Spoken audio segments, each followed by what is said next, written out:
ئازان و خۆشەویستان ئەمڕۆتان شادوم کاتتان باش خۆشحاڵم جایشتی لەگەڵەوەی عزیزان بۆ پێشکەشکردنی بەرنامەیەشتر لە ڕێگەی کەناڵی هیواوە. بەرنامەی ئەمڕۆمان 9 دیسەمبەری 2024 سەبارەت بەم بابەتەیە کە لە خوارەوە ئەیبینن تێکستەکە ژوڵێ مامەڵەی کۆمونیستەکان لەگەڵ ئیسلام و ئایدۆلۆژیای ئیسلامیزم. ئەمە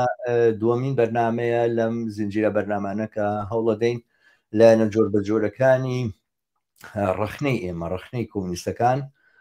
لە دین ئاین بەگشتی و ئیسلام بە تایبەتی و هەروەها بەرەنگاری ئایدۆلۆژی لەگەڵ ئایدۆلۆژیای ئیسلامیزمە بۆی وە ئازیز بەیان بکەین. هەفتەی ڕابردوو من بۆ خۆم بەرنامێکم هەبوو لەم بابەتەوە باری سەرنجی خۆم خستە ڕوو بە تایبەت سەبارەت بەو جەدەل و بەو دەبێت و بۆ قسانەی کە لە سوۆسیال میدیایە ئەکرێ بە تایبەتی دیاردەی نوێی ڕەخنەگرتن لە ئیسلام و ڕەخنەگرتن لە تێکست و کەلەپوری ئیسلام و ئەو گفتوگۆ و مشتومڕانەی کە لە سوۆسیال میدیایە بەهێمنی یاخود زۆر جار بە ناهێمنی و بە زمانێکی زۆر زبر و جاری وەرشەیە زۆر جاری ژنێ و فرۆشان ناچێتە پێشەوە. بەرحاڵ ئەم بەرنامەیە سەبارەت بە لایەنێکی تری ئەو قسە و باسەیە بۆ ئەم بەرنامەیە هاوڕێکی ئازیزم لەگەڵە ئەویش هاوڕێی خۆشەویستم میرۆ عەبدولکەریم کە خۆشحاڵی کردم بۆی کە بۆ ئەم بەرنامەیە هاوبەشم بێ لەگەڵمان بەشدار بێ. بەخێرهاتی میرۆ، زۆر خۆشحاڵم کە داوەتی منە قبول کرد. زۆر سپاس دەکەم کە لە وەختی خۆتێ گرت مێدەوارم گفتوگۆ و دیالۆگێکی بەسوود و بە پێزمان هەبێ. سپاس ئاڕێگیان، دەست خۆش بێ بۆ بەرنامەکەت مینبەرە کە تەرخانەکەی بۆ بابەتە گرنگانە. پێشەگی بە داوای لێبوردن لە بینەران و بیسەرانی بەرنامەکە بکەم چونکە مەسەلەی ئاین بەگشتی و ئیسلام بابەتێکی قوڵ و فراوانە. هەروەها ئێمە لە کۆمۆنیزمە مارکسیزمە ڕەوتی جۆر بەجۆر و بەرفراوانمان هەیە و مەسەلەی ئایدۆلۆژیای ئیسلامیزمیش بابەتێکە ینی زیاتر لە 100 ساڵێک مێژووی هەیە. ئەمانە هەمووی بابەتی گرنگ و قوڵن و منیش لێرایە وەکو شارەزای قسە ناکەم، بەڵکو ئەمەوێ لەسەر چەند نقطەیەک زیاتر ڕوونکردنەوە بدەم تاوەکوەوەی شارەزا لام و بوارەکان هەقسە بکەم چونکە مەسەلەیەکی زۆر بەرفراوان و قوڵە و لێرەدا ناتوانین هەموو لایەنەکانی بخەینە بەرباس. دەست خۆش میرۆ، منم پێشەکیێم پێ باش بوو، بەڵام یەک سەرنجم هەیە لەو بابەتەوە کە ئێمە وەکو شارەزا قسە ناکەین. ئێمە مێدەوارین کە هەموو ئەوانەشی کە ناشارەزان قسەی خۆیان بکەن. بابەتەکە لەسەر نییە باسی مەسەلەن بابەتی تەندروستی و بابەتی ئەوانە نیە، بابەتێکە بۆ ڕاو بۆ چوون و تێڕوانین و تێگەیشتنمان لەسەر دنیا وە زۆر پەیوەندی بە نزیکی بە ژیانمانەوە، بە وردەکاریەکانی ژیانمانەوە، بە مەسایلە مهمەکانی ژیانمانەوە هەیە. بە بڕای من و تۆوە هەموو ئەوانەشی کە لەم بوارەیە قسەیەکیان هەیە بێ قسەی خۆیان بکەن. بەرحاڵ شارەزای نەشارەزا باسەکە لەسەر بابەتێکی فکریە و لەسەر هەڵوێستی سیاسی و فکریە. پێویست ناکە ئینسان شارەزای مێژوویکی دوور درێژ لەسەر فڵانە خورافات و لەسەر فڵانە بیر و بۆچوونی نادروست ڕئیم چییە، قبول ما قبولم نیە. بەرحاڵ خودی ئازادیانەوەی ئازادی دەربڕینیانەوەی کە ئینسانەکان ئازاد بن ڕێی خوان بڵێن. بەڵام دیارە لەو بابەتە شەو زەرورەوە باسکەین کە ئێمە وەکو متەخەسیسێکی بواری تێڕوانینی یاخود چی پێڵێن توێژینەوە ئاینیەکان و ئەمانە دیارە لەم بابەتەوە قسە ناکەین. باری سەرنجی خۆمان وەکو دوو کۆمونیست دەرە بڕین ڕخنەی خۆمان لە دنیای سەردەم و لەسەر ئەو ئایدۆلۆژیا زاڵانی کە لەم کۆمەلگایە کارەکەن قسەی خۆمانە. با لەم بابەتەوە دەست پێ بکەم. میرۆ من لە قسەباسی خۆمانەوە لەو بڵێن گفتوگوانەیە کە بوومان پێش بەرنامەکە تۆ پێت خۆش بوو لە دەواازەی جیاوازیەکی نێوان فکری مارکس و ڕخنەی مارکس لەگەڵ برۆنۆ باوەر کە یەکێکە لە لایەنگرانی هیگڵی لاو لە ساڵەکانی 1840ەکانە نووسینوانی نووسیوە. دیارە پێما بێت لە مەسلەی لە دەربارەی مەسلەی جووە کە مارکس ڕخنە لە بیر و بۆچوونەکانێک پێویستت لە میانەی دیاریکردنی جیاوازی و بڵین گۆشەی نێوان مارکس و باوەرەوە بچیتە ناو بابەتەکەەوە. ماکلای توێ فەرموو من پێم خۆشە گوێم لێ بێ بزانم لەو بابەتەوە چۆن بیرەکەی تو فەرموو. سپاس هاوڕێگیان. ڕاستیەکەی ئەو بابەتە بۆ ئێمە گرنگیەکی سیاسی گەورەی هەیە، ینی مەسلەی جیاوازی نێوان بیر و باوەڕی برونۆ باوەر و لەگەڵ مارکسە. بۆ ئەمە پێویستە تۆزێ باسی مێژووی ئەم دیبەیتە بکەم. ئێمە زانین کە مارکس ئەتەیست بووە و بەوەی کە لە کوردیا پێڵێن مولحید کەسێک بۆ باوەڕی بەخوا نەبووە. بعربی وای بەڵام لە کوردستانە مولحید زۆر بەکارێنرێت. ڕاستە بۆ بە کوردیش وای. لە مارکس لە گەنجێتیدا ماوەیەکی کەم لەژێر تاسیری فەلسەفەی ڕۆمانتیکا بووە تا ئەو دواترە چێتە بۆن دوچێتە بەرلین. لە بەرلین فەلسەفەی هیگڵە ناسێ، لەوێ ئاشنا بێ بە کۆمەڵێک پێیانەوترێ یونگ هیگلیانە، ئەوانەی کە سەر بە میتۆدی هیگڵی لاون. لەوێ برونۆ باوەرە ناسێ، هەر لەو سەردەمایە کە مەدەن تێزی دکتۆراکەیە نووسێ زۆر وەکو ئەتەیستی قسەکە، وەکو پرۆمێسۆس دژی خواکانی سەرزەوی و خواکانی ئاسمانە وەستێتەوە. لێرە تاسیری زۆر برونۆ باوەری لەسەرەوە تێگەیشتنی برونۆ باوەر. بەڵام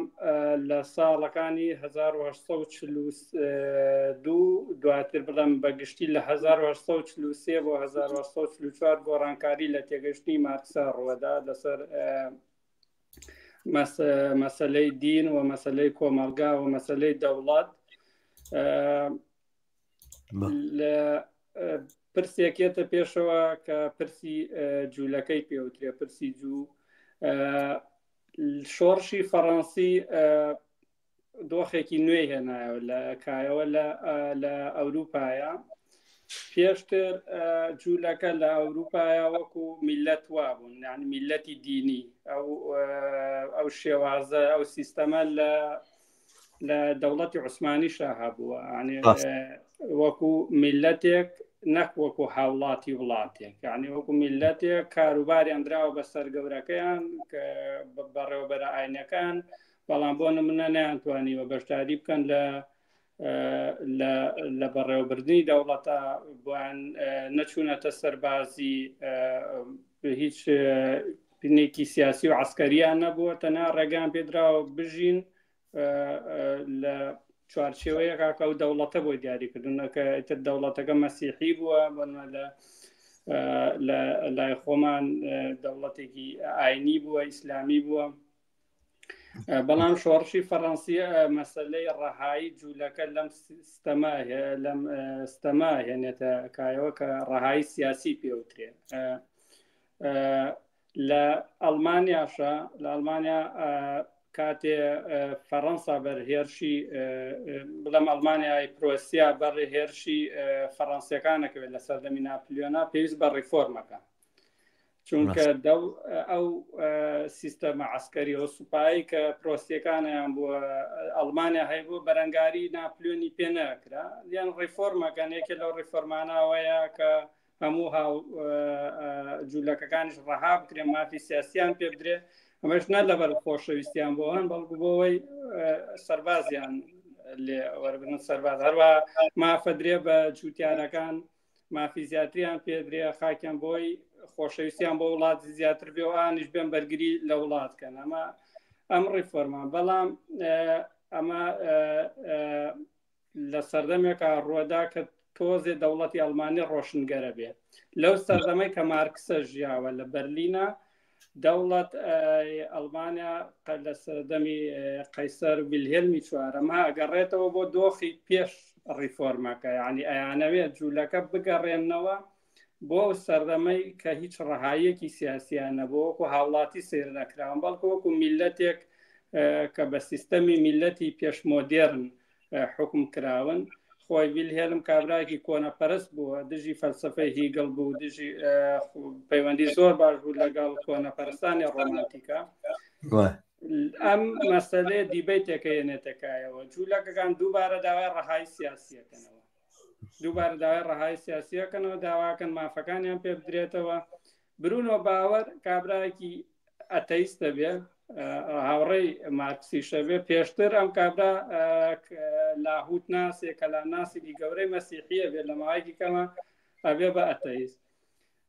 قسەی سەیر و سەبارەکە دوو بابەتە نووسێت لەسەر مەسەلەی جوولەکە لەسەر ڕەهای مەسەلەی جوولەکە ئەڵە جوولەکە غەڵەتەکەن داوای ڕەهای سیاسیەکەن داوای مافەکانی خوانەکەن لە دەوڵەتی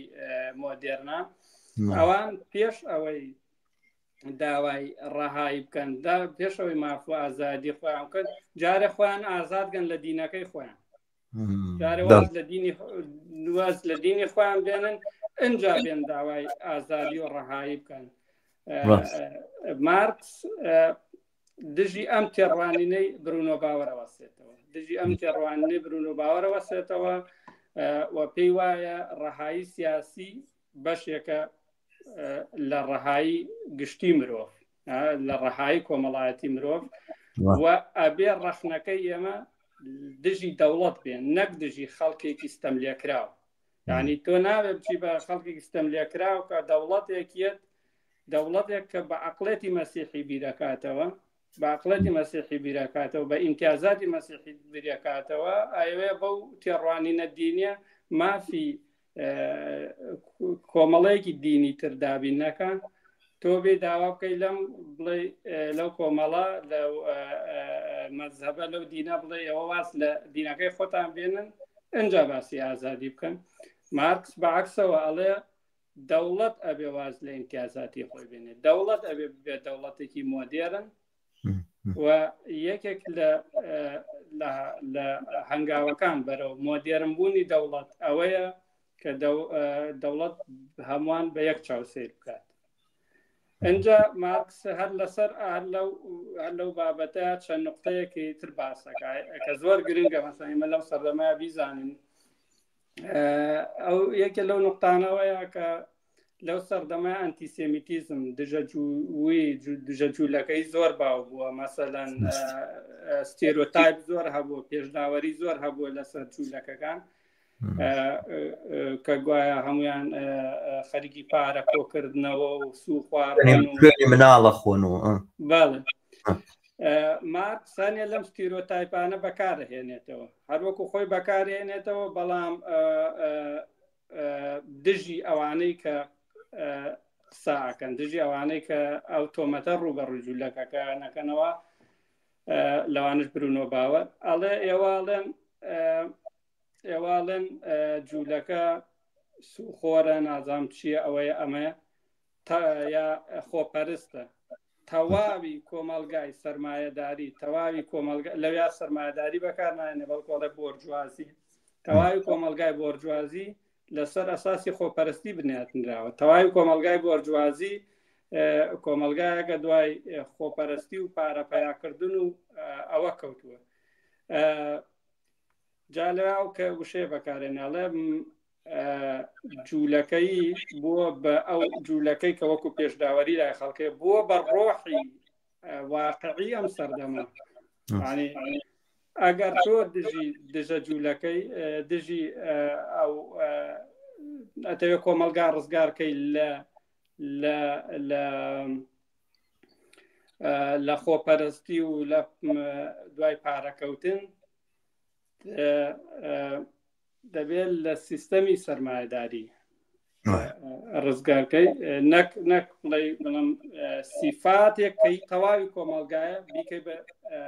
گروپێکی تایبەت، یعنی بۆ نمونە من ئەگەر ئەم وەسفە بگۆڕم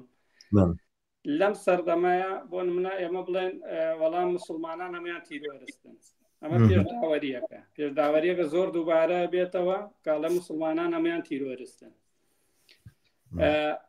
ئەگەر مەسەن وەکو مارکس ئارگومنت بکەین یان قسە بکەین دەربارەی مەسەلەکە بڵێن هەر وەکو خۆشتەکە وەرگرین پێشداوەریەکە وەرگرین بڵێن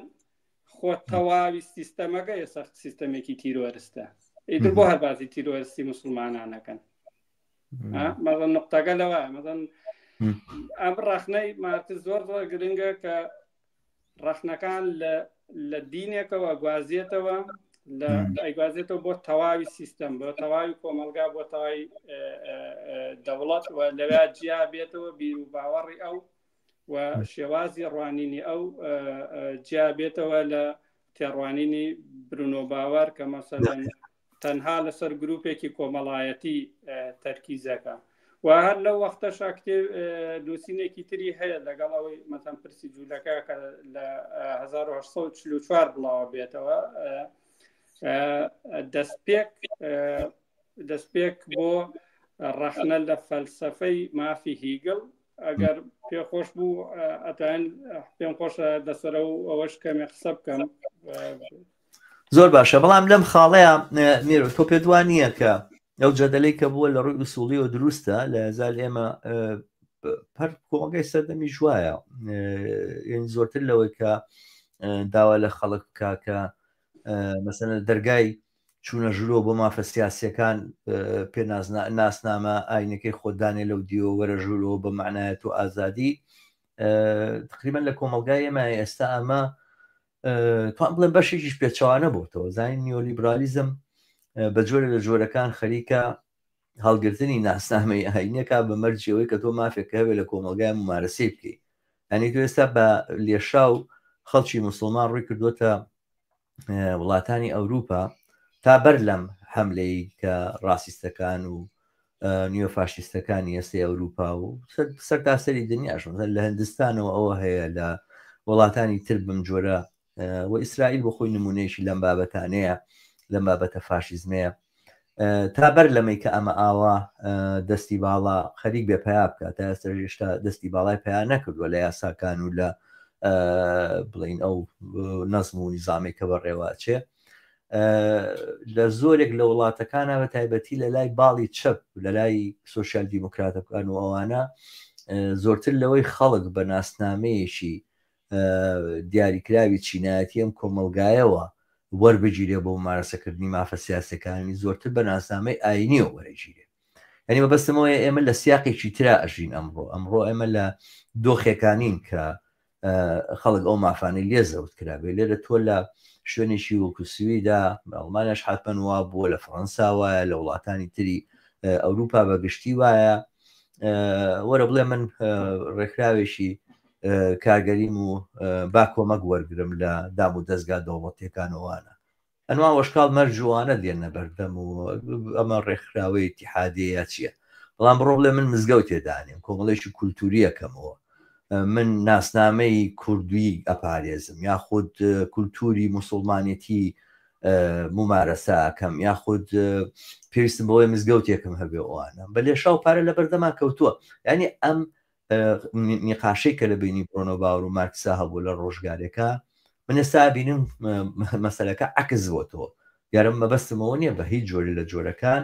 لایەنگری تا ئێستاش هەر لایەنگری ئەو تێڕوانی برۆنۆ باوەڕ نیم کە ناسنامە و شناسنامەی دینەکە لەو دی دەرگاوە دانێنجاوەرەوە بۆ ئەم دی و بۆ بڵێن بواری مافەکان و بواری ئازادی سیاسەکان و ئەوانە. بەڵام لە هەمان کاتیشە پێم وایە بە تەنها ئیکتیفاکردن بەو ڕەخنەیەوە نەدیدیتنی ئەم دیوەی تری مەسەلەکە وامان لێکە کە بەم باری ترا بکەوی باری تەقدیسکردنی ناسنامە و شناسا دینی و قومیەکان بکەوین بە تایبەت بۆ پەنابەرانێکە ڕویان کردوتە ئەم وڵاتانە. من وا ئەزانم ئەوەی کە ئێستای بینین لە پەلاماردانی موسڵمانان لە پەلاماردانی خەڵکێکە بە دین مسلمانە ئەوانە دیوی دووەمی هەمان تەقدیسکردنی و زەخکردنەوەی ناسنامەی ئەوانە وەکو کەمایەتیەک لە کۆمەلگایە. یعنی ئێمە لە زمینەیەکی دیاریکراومان هەیە بۆی کەوا بنیادامەکان پێکەوە نەتوانن لە یەک سەنگرا کار بکەن، هەریەک بە ناسنامەی خۆیەوە موجود بێ. بەڵام ژمارەیەکە نەڵێن احترامیان نەگرین، ڕێزیان لێگرین، سێریکردن و مسلمانانە چەند پاک و تەمیز و چەند بێوەین و چەند فەقیرن و چەند ئەوەن و هیچ نین. ینی مامەڵەیەک لە خوار ئینسانەوە مامەڵەی مسلمانەکانەکەن بە جۆرێک لە ڕێزگرتن ئەمە بە حساب دێنن. باشە و هەر ئەوە نەکافیە کە تۆ ئەمەت قوبوڵ کرد، ئەم دۆخەت قوبوڵ کردوانە، ئەوە نەکافیە ڕۆژێ لە ڕۆژان جەماعەت لە مسلمانان تووڕە بن. زۆر خێراتوانێت بوو وازێتەوە 180 دەرەجە بۆ ئەو دیوی. من شتێک ئاوا بڵێم بۆ گنمونە باسی کەم ژەنرالێکە بوو ناوی سمود بوو. ئەم نیزامی ئەپارتایدی کە ئێستا لە جنوبی ئەفریقا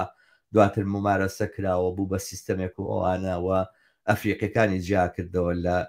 لە سپی پێستەکان. کاتی خوێنی زانکۆم بوو کەوتم بەسەر کتێبێکە سەبارەت بەو دۆخەی کە لە ئەفریقایە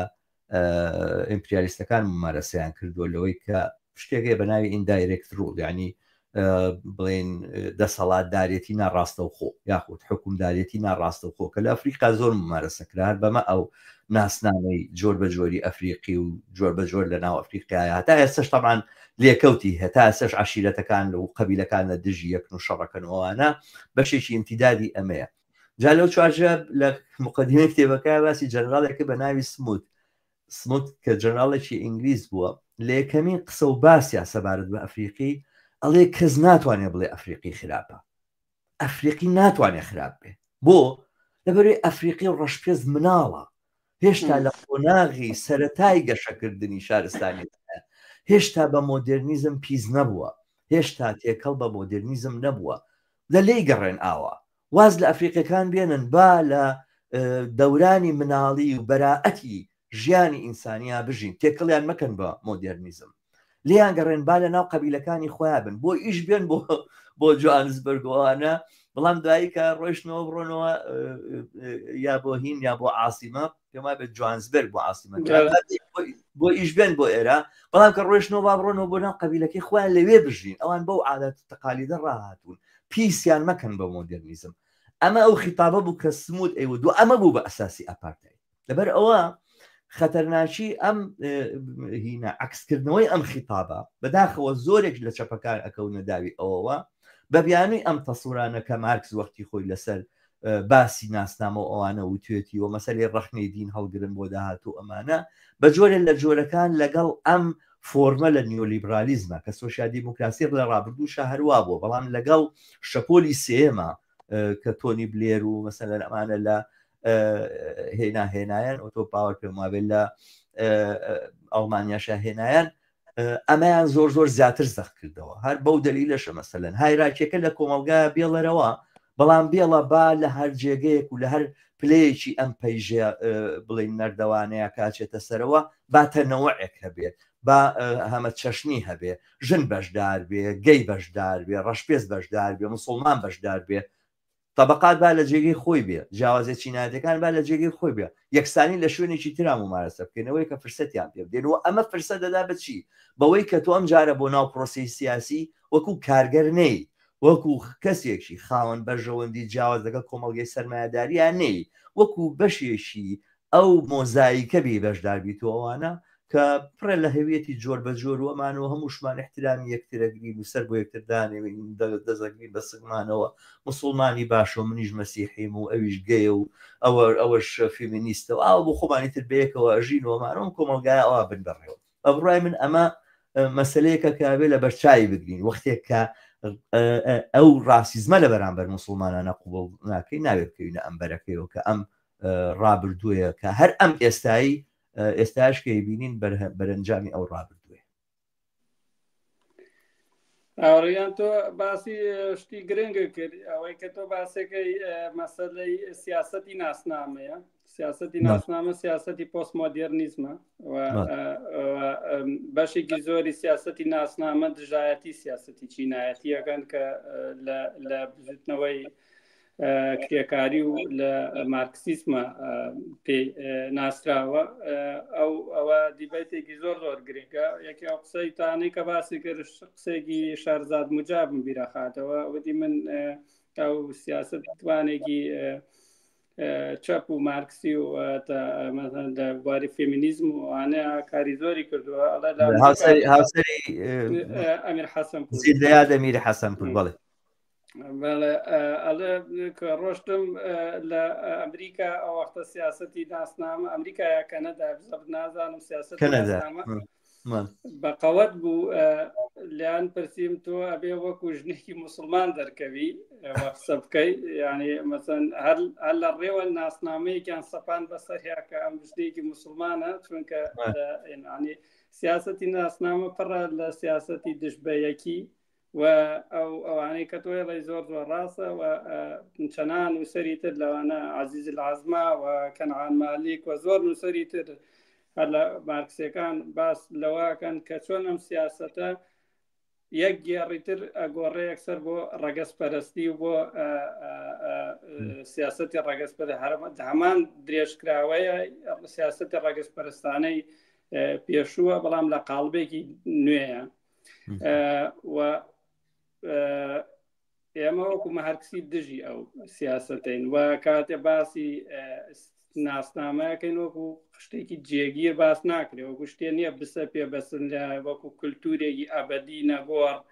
کە هیچ فاکتەرێک نەبێ کاری لەسەر بکە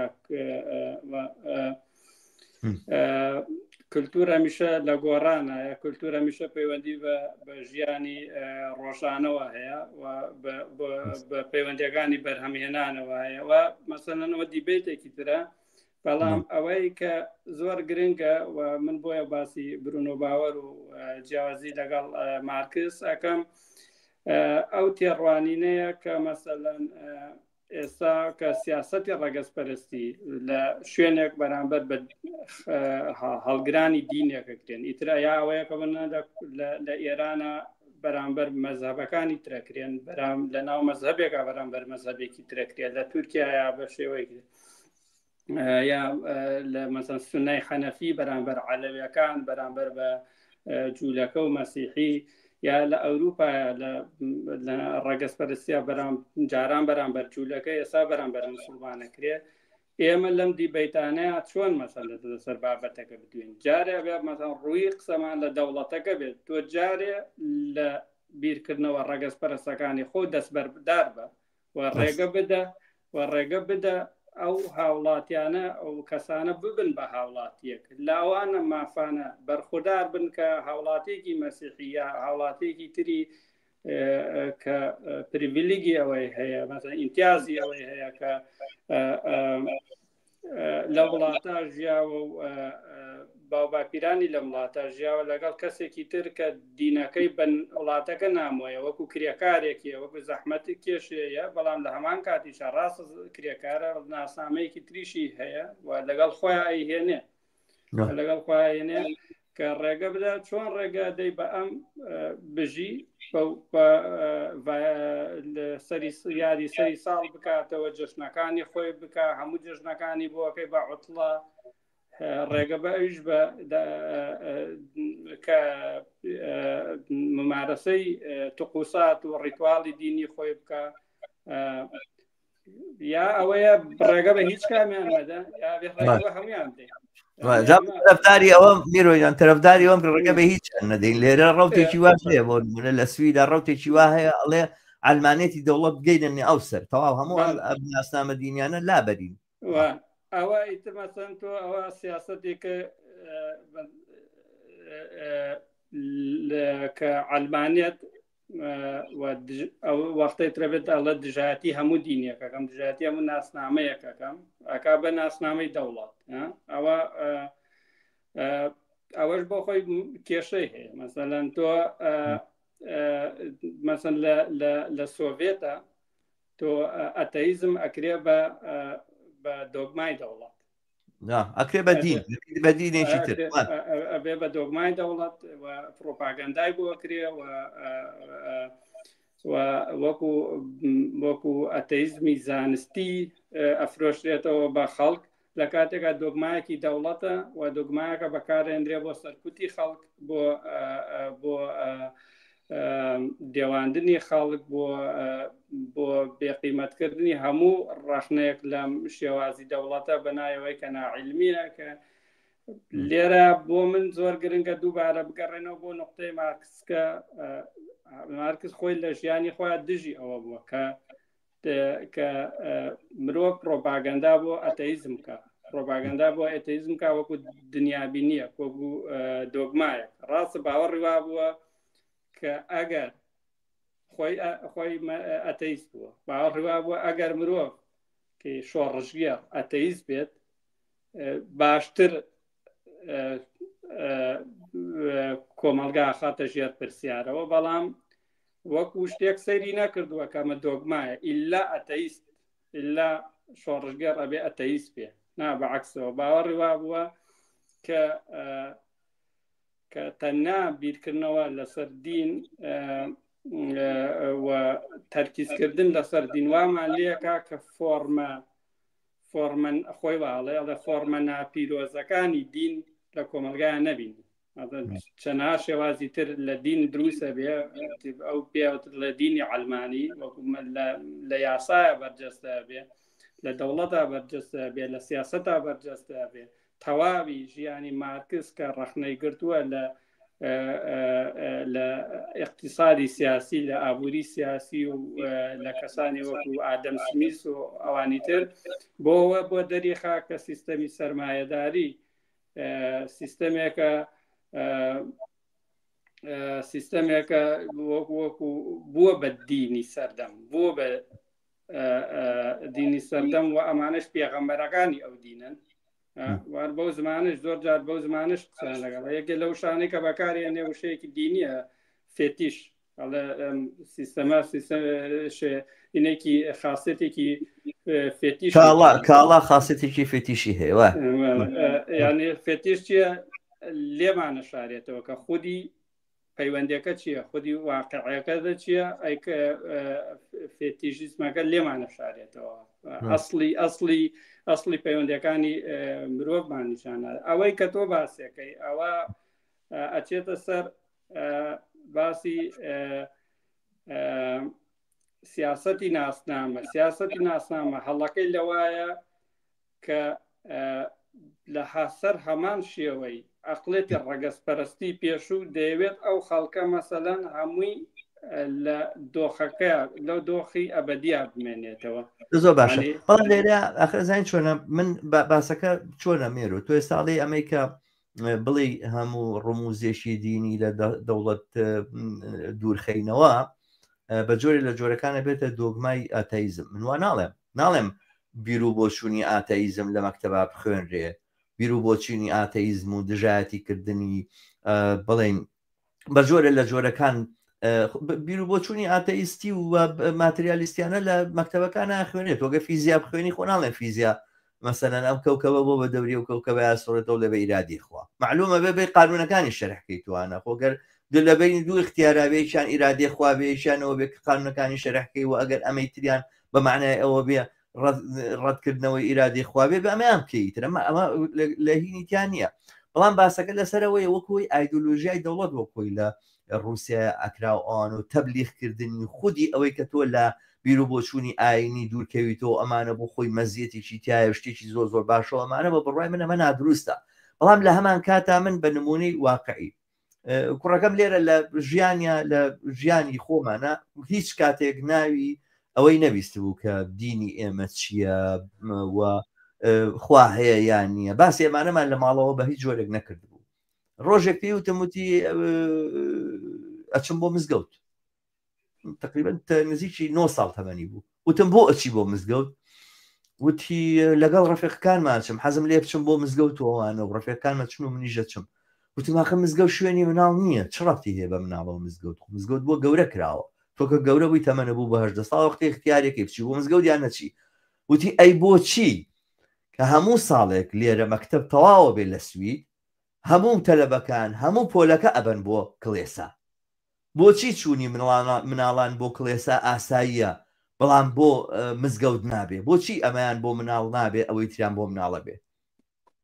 دیارە من لێرەیە لە بەرامبەر پرسیارێکە ڕاوەستاوم پرسیارێکی زۆر منطقیە ئەو مناڵە داوای وەڵامەکە ناتوانم بەبێ وەڵام بەجێ بێڵمەوەوانە وتم ئەوەی کە لە مەکتەبەوە ئەدبەن بۆ کڵێسا بە زۆرە وتی نە وتم لەمە دوان ناچی پێویست ناکات بچیتەوەوانەوە گەر مامۆستاش وتێ بێ بیت بچین بۆ کڵێساوانە بڵێ من نایم باوکم نایڵێ تۆ نە بۆ کڵێساچی نە بۆ مزگەوت تا گەورە بێ وەختە بۆ تەمەنە بوو بە 18 ساڵ اختیارێکی چ دینێک هەڵە بژێریت بێدینی هەڵە بژێری چێک هەڵە بژێری مەبەستم چیە لێرەیە ئەو سیستەمەی کە لە سویدا گوایە ئەلمانیە ئەوە هیچ کە سەلیبێکیان لەسەر عەلەمەکەیان داناوە خۆ تۆ ئێستا مەسەلەن عەلەمەکەی جەماعەتی هیلەکان پەڕۆڕەشەکان و ئەوانە ناوی خوای خوانی لەسەر نەنووسراوە عەلەمەکەی بەریتانیا شوهی ئەسکەندەنافیا هەر هەمووی بە فنلەندیشەوە بە نەرویجیشەوە بە دانیمارکەوە بە سویدەوە ڕەنگەکانی فەرقە هەمووی سەلیبە ئەم سەلیبە ڕەمزێکی دینیە وەنیە ئەمانە وجودی ئەم ڕەمزانە لە ناو دەوڵەتە بە هەمیشە و دایم دنەی ئەوە ئەدا کە تۆ مەجای ئەوەدا کە تۆ ئەی بۆ ئەقلیەتەکانی تر بۆ مەجالیان نەبێت واقعیش ئەمە ڕاستە ئەگەر تۆ لە دەوڵەتێکای بەم جۆرەیە کە ئەم ڕموزانەی داناوە بێ مەجال بە بواری ئەوانی تریش بی بە بڕای من هەڵوێستی دروست ئەوەیە وەکو یەکێک لە نووسەرە سویدیەکان تقریبا نزیکی 10 ساڵێک لەمەور بوو لە یەکێک لە جەریدەکانە خوێنمەوە پرۆفیسۆرێکە لە زانکۆیەکی باکووری سویدا نووسێ کاتی ئەوەیە کە ئەلمانیەت وە سکولاریزم هەنگاوی تر بچێتە پێشەوە لە جێگای ئەوێ بێتە دواوە بوار بۆ ناسنامی جۆر بجۆر بکرێتەوە سیاسەتی ناسنامە ئەوانیە بە ڕەتیکەینەوە بەڵام لە جێگایکی ترا قوبوڵیکن بەرحاڵ ئەمانە پێویست بەوا کە هەڵوێستی زۆر زۆر دقیقی لە بەرامبەر بگرین حتمما نەزانم کە قسەت هەیە لەسەرم بابەستانەوە بواری ژەبێ کە وەڵام بدەیتەوە باری سەرنجی خۆت بڵێ بەڵام پێشتر پێم خۆشە سوپاسی و هاوڕێیانە بکەم کە هەر ئێستا لە بەرنامەکە لەگەڵمانان و داوایان لێ بکەم ئەگەر ئەرک نییە لە ڕێگەی خۆیانەوە لە ڕێگەی سوۆشیال میدیای خۆیانەوە بەرنمەیە بە فراوانی بڵاوکەنەوە بۆی کە هاوڕیانیشی ترمان لەگەڵا بن بینەرمان بن ئەگەر تا ئێستاژنتان کردووە کەناڵی هیوا لەسەر یوتیوب سەبسکرایب بکەن و بە دۆست و ئاشنایانی خۆتانی بناسێنن هاوڕێکرم نادر نووسێتی دەستان خۆش لە بابەتێکی زۆر گرنگە بە خێراتی سەرچاوان هاوڕێکرم ئاراز ڕەشید دەڵێ لەم هەفتەیەدا سەرۆکوەزیرانی هەرێمی کێبێک کەنەدا دەیەوێت مەراسیمی سەر شەقام بۆ کریسمس قەدەغە بکات دەڵێ با بچن لە کەنیسەکان خوسی خۆیان بکەن نەک شوێنی گشتی وەک پارک و شەقام و خەڵکێک نیگەران ئەکەن کە ڕەنگە پێیان خۆش نەبێت دەقیقەن منیش وا ئەزانم ئەگەر ڕێگە نادەین قوربانی حیوانوەکۆی لە تووشیاکرێ لە ئەوروپا بکرێ بازێت قوسی دینیش هەیە بەرحاڵ کە جێگەی ناڕەحەتی خەڵک بێتەوە ئەوانە ممارەسە نەکرێ باشە من ئەمە بۆچوونی منەوە پێم وابێ ئەبێ بۆ ئاراستەیە ئەم دەوڵەتانە بەرین و بم ئاراستەیە نەکەین فەرموو هاوڕێ مێرۆ هاوڕێیان لەسەر ئەو بابەتە حەزم بچمە سەر نقطەی دووەم لەوانەیەوە زۆر هەنیشتمان بۆ ڕوون کاتەوە لەسەر تێڕوانینی مارکسیانە بۆ دین ئەویش مەسەلەی ئەو پێشەکەی کە بۆ ڕەخنە لە فەلسەفەی مافی هیگەل نووسیەتی مارکس لەوێ ئەو دیێڕە بەناوبانگەکەی تایە کە ئاین ئەفیونی گەلە ئەڵەن تلیاکی گەلە ئەوەتان تۆزێکتر باسی بکەین لەوێ دووبارە مارکس ڕەخنەیەکی زۆر گرنگە کرێت لەوێ مارکس ڕەخنە لە دین ناگرە ڕاستەکەی لەوێ مارکس ڕەخنە لە ڕەخنەی بۆرجوازیانە لە دینەگرێ مەسەڵەن ئەو وەختەی کە مارکس ئەو سەردەمەکە و نووسیا باو بووە کە لە لای یونگ هیگلیانە لای باو بووە کە هەمیشە ڕەخنە مەسەڵەن ئەوان نووسینێکیان هەبووە بە ناوی کریتیشە کریتی کە ڕۆژنامەیەک بووە دەریان کردووە کریتیشە کریتی کە ڕەخنەگرانە مارکس و ئەنگلیس بۆ گاڵتەکێکردن پێیان کتێبێکیان نووسیوە هەر بۆ خۆشی خۆیان کتێبێکیان نووسیوە نووسیان هایلیگە فامیلە خێزانی پیرۆز یا ڕەخنە لە ڕەخنەی ڕەخنەگرانە یعنی ئەو باو بووە ئەو جۆرەینانە ئەوش لەوێ ڕەخنە لە ڕەخنەی بۆرجوازیانەی دینەگرێ مەسەڵەن ڕەخنەی بۆرجوازیانە لە دین کە ئەو لەوێ مەبەستی جەماعەتی برونۆ باوەرە ئێدگار باوەر برونۆ باوەر لەگەڵ فۆیرباخە لە فۆیرباخ لەوێ کەمتر ڕەخنەگرێ بەڵام ئەر بەگشتی ڕەخنەکان ئاڕاستەی ئەوانە ئەڵێ مەسەڵەن ڕەخنەگرتن لە دین لە ئەڵمانیایە گەشتووە بە حەدێکی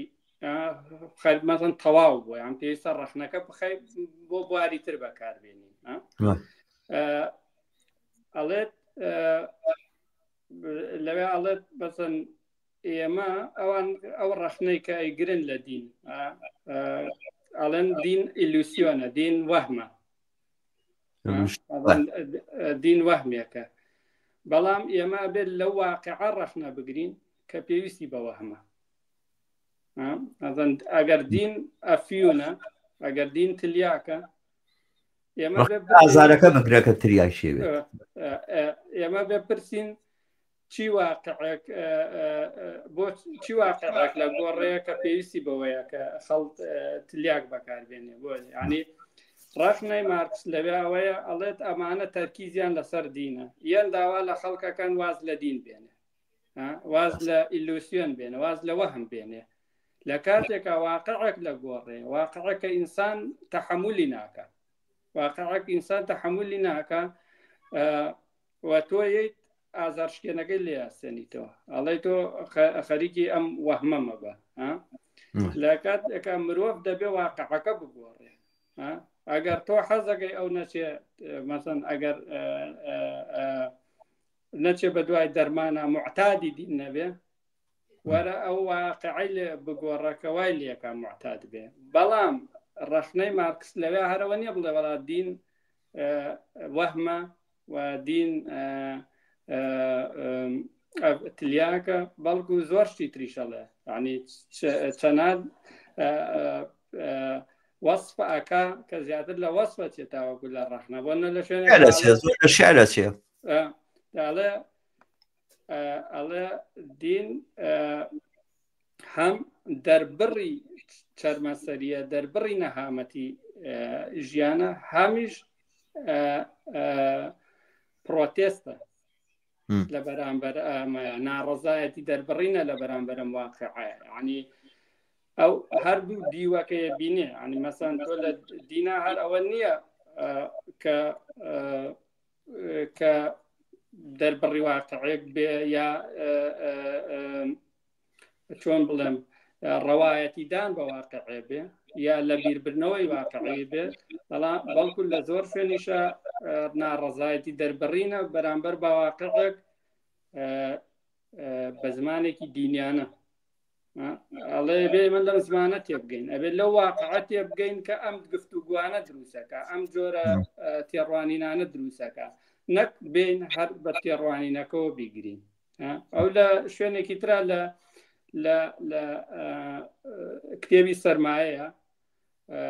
لە تێبینیەکە باسیەکە تێبینەکە زۆر پەیوەندی بە دینەوە نییە کە باسیەکە باسی مێژووی تەکنیکەکە مێژووی تەکنەلۆژیاکە ئەڵێ بەداخەوە ئێمەی مێژوویەکمان نییە مەسەن کتێبێکی باشمان تا ئێستا نەنووسراوە لەسەر پێشکەوتنە تەکنەلۆژیەکان و لەسەر پەیوەندیەکانی بەرهەمهێنان و لەسەر هێزەکانی بەرهەمهێنان و خەفەت بۆەوەخوا و لەوێ ڕەخنەیەکە گرێت دووبارە ڕەخنەیەکە گرێتەوە ئەڵێ بۆرجوازی ڕەخنەی بۆرجوازی لە دین ئەچێ بە شەرحی ئاین بە دوای ڕیشە زەمینیەکەی ئاگەڕێ مەسەن لە ئاسمانەوە دەست پێەکە بۆ زەوی بەڵام ئێمە ئەبێ واقعێک ئەو واقعی کە مرۆڤ تیاژی ئەگەر لەو واقعە تێ بگەین کە مرۆڤ تیاژیاوە لە هەر وەختێکە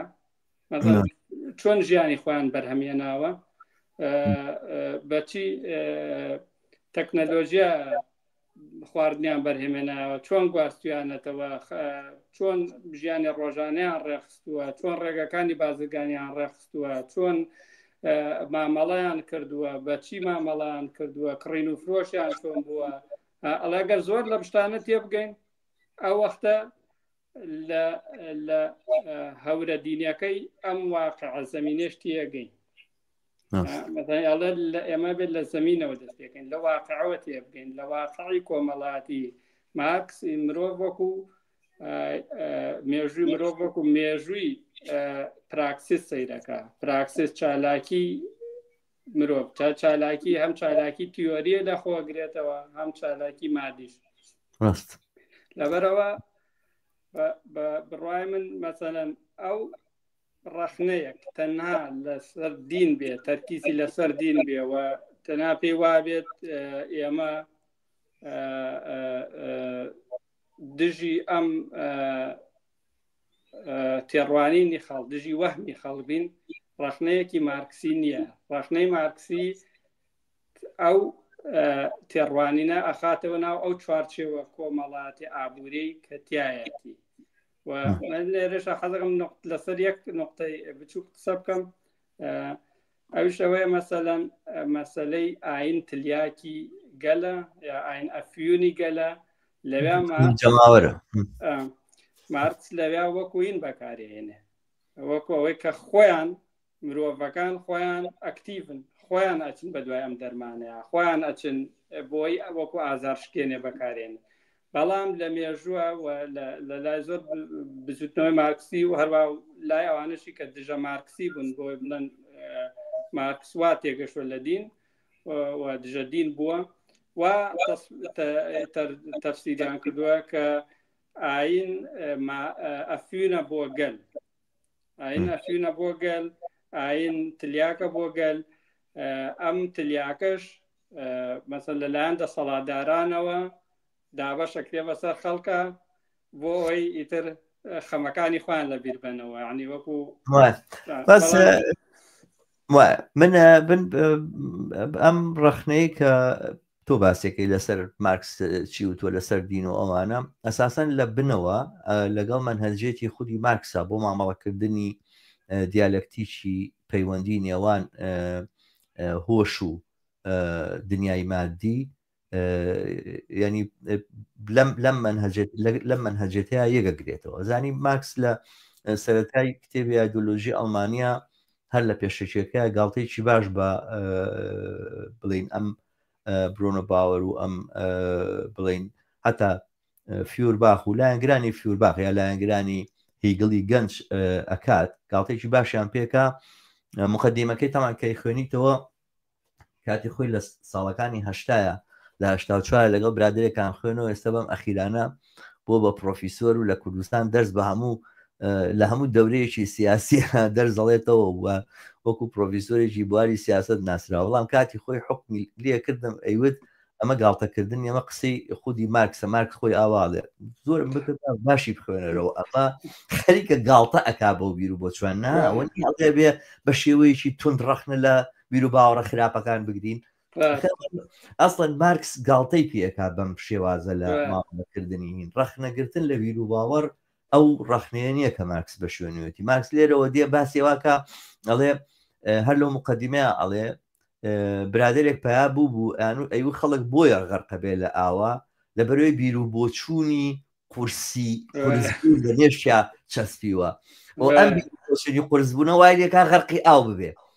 باشە ئەمە یعنی چی؟ یانیمە گاڵتە پێکردن جاڵێت چی ئەڵێ هی گڵیە گەنجەکان ئەو برادرایان بینی کردیان بە پێشەوای خۆیان یاوە بە پێشەوای خۆیان. مەبەستیەوەیە کە هیگڵ لایەنگرانی هیگڵی گەنج پێیان وابوو تەواوی ئەو شڕورانی کە لە ناو کۆمەلگایە هەیە سەرچاوەکەی بیر و بۆچوون و ئەفکارە و بە دین. ئەگەر تۆ دین لە مێشتی خەڵک دەربێنی تۆوانە وختە دەواازاکەی تۆ هەموو شتێک هاڵ و گۆڕی پێگە. مارکس ئەڵێ ئەساسەن ئەم بیر و بۆچوونە پێچەوانەیە لەسەر دنیا بۆ خۆی ڕنگدانەوەی ڕەوابیتێک و دۆخێکی پێچەوانەی ژیانە کاگەر بیر و بۆچوونانە بگۆڕی ئەبێ ئەبیان بگۆڕی. ئەمە تایارە قوبوڵ بەڵام ئێمە یەک شتمان لێرە هەیە کە ئەبێت دیقەتی لەسەر بگرین و ئەمانە ینی من و تۆ ژوامان لێ نێ دابنیشین دەقەکانی مارکس بێنینەوە بڵێ نەها سێری حەدیسی فڵانکە و سێری ئەوەی فڵانکە و ئەوانەوە نیە مامەڵەکردنی ئەمە لەگەڵ دەق و لەگەڵ بۆچوونەکانی مارکسا مامەڵەکردنیی بێ واقعیانە بێ بیخێتە سیاقی مێژوویەکەی خۆیەوە ئەگەر نامە تووشی هەڵابین ڕۆژگارێک مارکسم قسانەیە کردوانە کەنیسە چوو وە کونی ژوورەوە کەنیسە ئەسڵەن هیچ دەورێک و ڕۆڵێکی وای نەمابوو بە تایبەتی لە فەڕەنسا ئەوانەیە یعنی وای لێ هات لە سەردەمی شۆڕشی فەڕەنسیا خەریب و هەفتەیان ئەکرد بە 10 ڕۆژ بۆی شەمە و یەکشەمە دیار نەبێ خەڵک نەزانێت کە یەکشەمە بچێت بۆ کەنیسە و هەتا مثلا دینیان مەناکرد هەتان دینێکی تریان دانا لە ئاینێکی تریان هێنایە پێشەوە ناوی ماڵەکانیان گۆڕی ناوی ڕۆژەکانیان ئەگۆڕی ئەمانە هەمووی بۆی کەوا دوورکەوێتەوە لەو تێڕوانی نەدینی و ئەوانە ئەمە ئێمە لە سەردەمی لە وەزعێتێکا ئەژینوانە کە لەگەڵ شۆڕشی فەڕەنسایە ئەوانە هەمووی 50 ساڵی بین نییە مەسەلەن وەکوەوەی کە بڵێن ئێمە ئێستاوا هەفتاکان بۆ ئێستاوا خەریکا بێ بە 50 شتێ ساڵ و ئەوانەوە نییە مەسەلەکە ئەوەیە کە ئەوە نەبینیان بووە لەگەڵ شۆڕشی فەڕەنسیا لەو کاتەیە کە ئەم باس و بناقەشات و قسانە کراوە مەبەستم چیە بڵێم مەبەستمەوەیە لەگەڵ ئێستایە کە ئێمە نەک تەنها دین وەکو بیر و بۆچوونێگە بینین ئێمە ئەمڕۆ دین ئایدۆلۆژیایەکی زۆر دڕندانەی فاشیزمێکە کە لە دنیاە ئەوێ باڵا دەست بێ لەو بەشەی وڵاتانی ئێمە بە تایبەتی ئێوێ باڵا دەست بێ لە ئەمریکا ئەوێ باڵا دەست بێ لە پشت ئەم هاتنەی ترامپۆ ئەوانە ئەنوا و ئەشکال بیر و بۆچوون و جریاناتی تیا بەشێکی داوای گەڕانەوەی پاشایەتیەکە بەشێکی تریان ئەو کریسیانە هینانە ناسیۆنال کریسیانان کە پشتیوانی ترامپەکەن و ئەوانە لێرە لە ئەوروپای تۆی بینی لە هەموو جێگایەکە ئەم ڕەوتە دینیانە هەن مۆدی بە ناوی ئیندۆیزمەوە خەریکە ئەو پڕی فاشی لە بەرامبەر 300 ملیۆن مسلمانە ممارەساکە لە هندستانە لەمانە غەریبن میوان نەبێ بڕۆنە بۆ وڵاتەکەی خۆیان ئەمانە هاتوون ئەساڵەت و پاک و تەمیزی نەتەوەی هیندیان تێکداوە ئێمە لەگەڵ ئەم فاشیزمە دینیا ئەمڕۆ بەرۆڕوین و لە بەرامبەر ئەم ئایدۆلۆژیا دینیە و بە تایبەتی ئەوەی کە ئیسلامیزمە لە لای ئێمە و ئەمانە ئێمە ناتوانین بە هەمان میتۆدەوە کە مارکس باسی لە ڕەخنەگرتن لە ئاین گرتووە مامەڵە بکەین ڕەخنەی ئێمە چینەوە سەر ئەو خاڵەکە تۆ خۆشت پێت خۆش بوو بناقەشەی بکەینەوەوانە فەرقی چێ لە بینی ڕەخنە لە ئیسلام و ڕەخنە لە ئیسلامیزم ڕەخنە لە ئیسلام هەمیشە ئێمە ڕەخنەمان هەیە لە دین ئەو ڕەخنەی کە مارکس باسی کردووە یاخود هاوبەش بووە لەگەڵیا بەو ئەندازەیە کە دین و بیر و بۆچوونی دینی و ئەوانە ڕاستە جانیبێکی ئاعتراز و ناڕزاییە بەڵام جانیبێکی بەڕاستی تەنکیدکردنە بە هێزێکی سەر و سروشتی سەر و کۆمەڵایەتی کە ئایندە و چارەنووسی من و تۆ دیارریەکە بەو ئەندازەیە کە تۆ باوەڕێکی لەم بابەتانت هەبێ باوەڕت بە قەدار قەزا و قەدەر هەبێ و باوەڕت بە ئەوە بێ چارەنووسی تۆ لەلایەن هێزێکی باڵاترەوە دیاری کراوە بەو ئەندازەیە هەوڵی گۆڕینی چارەنووسی خۆت نادێ و ئەمە ئەبێ ئەم ڕەخنەیە هەمیشە و دایم بگیرێ بەڵام ئەمە لە جێگەیەکا بوەستێ باشە ئێمە ڕەخنەیەکە کە هەمیشە و دایم هەمانە لە دین و ئەبێ بیشی گرین و باسیکەین بەڵام خەباتێکی تری ئایدۆلۆژی لە بەرامبەر ئیسلامیزم و فاشیزمی ئیسلامیە ئەمە شتێکی ترە نابێ ئەم دوانە تێکەڵکەین و نابێ بە بیانۆ ئەوەی کە وەختی خۆی ڕەخنەی مارکس لەسەر دین بەم جۆرە بووە ئەمڕۆ دەستی خۆمان ببەستینەوە لەوەی لە بەرامبەر ئیسلامیزم ئەم فاشیزمە ئیسلامیە ئێمە قسە نەکەین چونکە بەرحاڵ فاشیزمی دینی لەو سەردەمەی مارکسا بوونی نەبوو ئەمڕۆ هەمانە ئەمڕۆ واقعیتێکە لە ژیانی من و تۆیە کاریگەری دانێ ئەمە خاڵێکی تریش ئەوەی کە مارکس باسێکە باسی دینی مەسیحیەکە جیاوازیەکی دیاریکراو لە نێوان دینی مەسیحی و دینی ئیسلامە هەیە ئەوەیە دینی مەسیحی نزیکەی 300 ساڵ دینێکی ژێرچەپۆکە بووە دینی چەوساوەکان بووە دینی شەڕ بووە لەگەڵ براتۆریەتی ڕۆمانیە دینی مقاومەت بووە باسی کۆمۆنەکانی باسی ئەو کۆمۆنانە کراوە کە مەسەلەنەوە کاوتسکی باسی واکە ئەمە بەشێک لە کۆمۆنەکان ئەم دینیان بەکارهێناوە بۆ ڕاوەستانەوە لە بەرامبەر قەیسەری ڕۆمایە دوای 300 ساڵ ئەمە ئەبێ بە دینی دەوڵەتی ڕۆما و دوای 300 ساڵ بێ بەداری مؤسسە دینی ئیسلام یەکدانە تێکست ناتوانانی بدۆزیتەوە لەو عەسرەی کە بیلالی حەبەشی لە بەرامبەر کۆی لەبوو نامەسەرەن خەباتی کردووە یاخود لە سەرەتاکانی ئیسلام کە وەکو جوڵانەوەیشی ناڕزایی لە بەرامبەر ئەو چینایەتی دوورگەی عەرەبیە ڕاست بۆتەوە. ئەسڵەن ئیسلام لەلایەن سوڵتانەکانی ئیسلامەوە نووسراوەتەوە، لەلایەن خاوەن کەنیزەکەکانەوە نووسراوەتەوە. هەموو ئەو تێکستانی بەدەستی من و تۆ گەیشتووە ئەمڕۆ خوێنێتەوە بۆتە کەلەپور، هەموو تێکستی ئەو چینە باڵادەستەیە کە خەریکی تاڵانکاری بۆ لە دنیاە بەمە ژیاوە و خەریکی کەنیزەگرتن و کۆی لەگرتن و کۆی لە کڕین و فرۆشتن و ئەمانە بووە لە دنیاە بەمە ژیاوە. ئەم ئیسلامێک ئەم تێکستانی کە بەدەستی من و تۆ گەیشتووە ئەوەیە، ئەم جیاوازیەش هەیە. بەرحاڵ لێرە ڕاوەستە مەزانم کە حتمما تعقیبت هەیە و قسەت هەیە لەمە. فەرموو. هاوڕێگیان چەند باسێک کرد، حەزەکەم چەند نقطەیەکی کەم بڵێم لەسەریان، ئەنجا ئەچمە سەر ئەو باسی ئیسلامیزم و ئیسلام. یەکەم ئەوەی کاڵی لە سەردەمی مارکسە ئەوروپا مەزەن دین تەسیری نەماوە. ئەو قسەیە مەزەن بۆ زۆر وڵاتی ئەوروپا ڕاست نییە. مەزەن بۆ فەڕەنساش تۆ لە دوای شکانی ناپلیۆنەوە دووبارە دەسەڵاتی دین و کڵێسا وردە وردە ئەگەڕێتەوە بۆ کۆمەلگا، بەڵام تۆ ئەم دەسەڵاتە ئەمەیە کە پێوترێ ڕەخنەی مارکسی،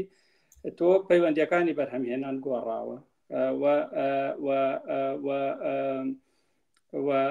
هێزەکانی بەرهەمهێنان گۆڕاوە، هەلومەرجەکانی بەرهەمهێنان گۆڕاوە. بە کورتی ئێمە سیستەمی سەرمایەداریمان هەیە، ئێساوە سیستەمی فیوداڵی نەماوە، لەبەرەوە وەزیفەی دینیشە گۆڕێ و شێوازی دینداریشە گۆڕێ لە سنەما. بەڵام ئەوەی کە بەڵام ئەوروپا دین تۆ یەکێ لە قەڵا گەورەکانی کۆنەپەرستی و ئاینە هەیە لە رووسایە، هەر لەو سەردەمەیە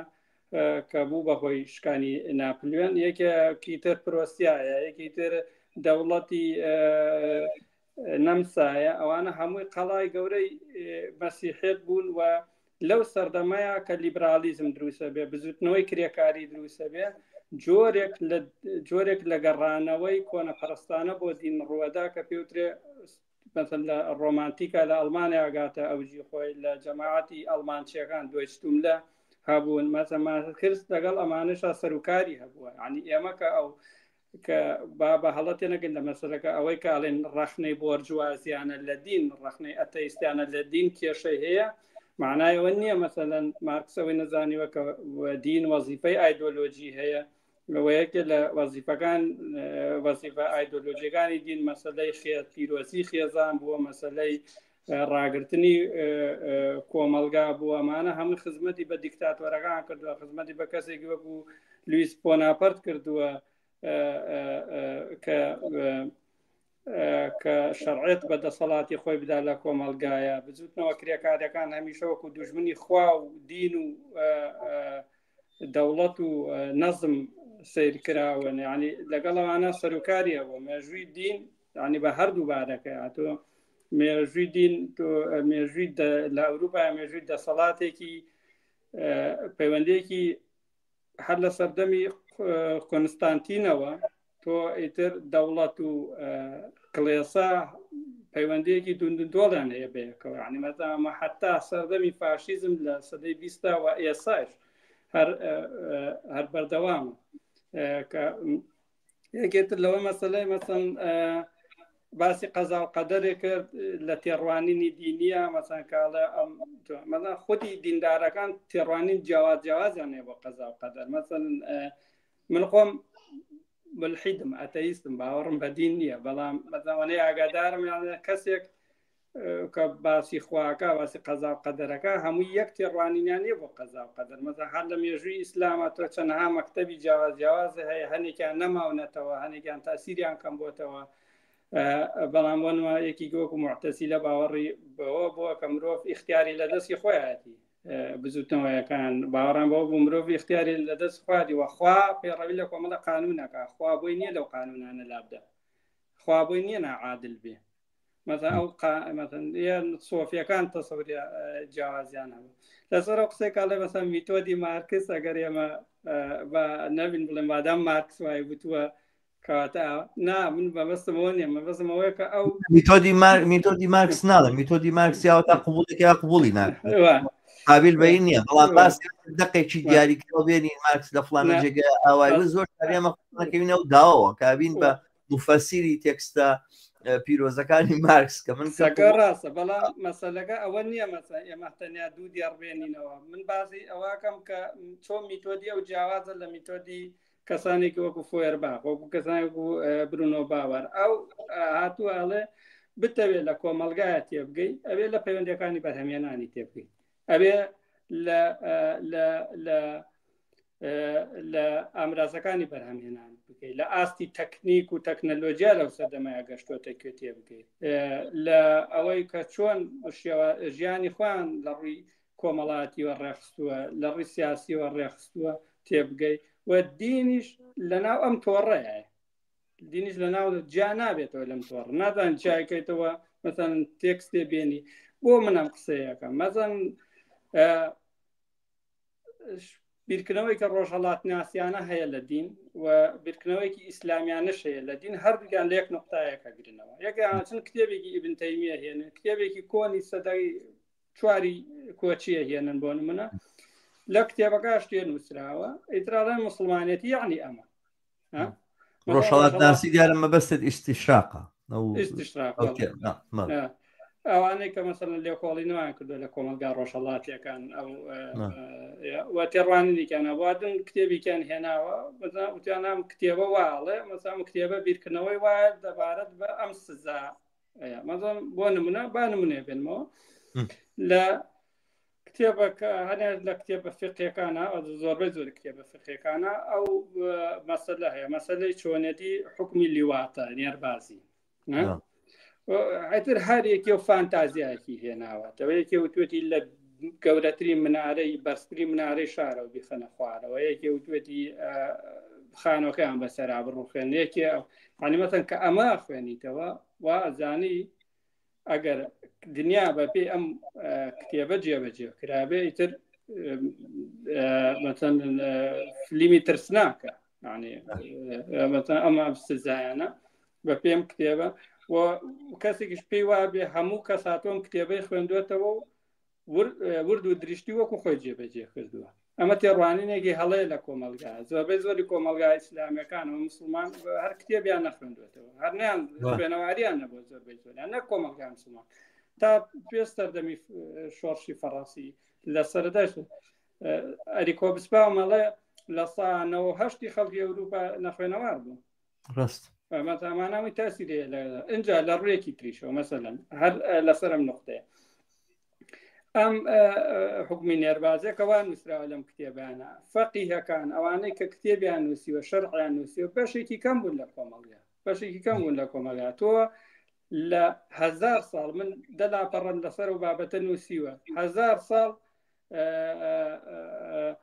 لە مێژووی ئیسلام هەیە لە مێژووی ئەدەبیات و شعری ئیسلام هەیە هەر هەمووی پڕە لە ئەدەبیاتی هەتی و بازی و مناڵبازی و ئەسڵان پڕ بووە ئەبوو نوعاس ئەبوو نوعاسێکێکە لە هۆمۆزەکانیش نێربازی هۆمۆسێکسۆل نێربازی هۆمۆسێکسۆل لاوان شێخ ڕەزا هەبووە لە شاعیرێکی فارسەیە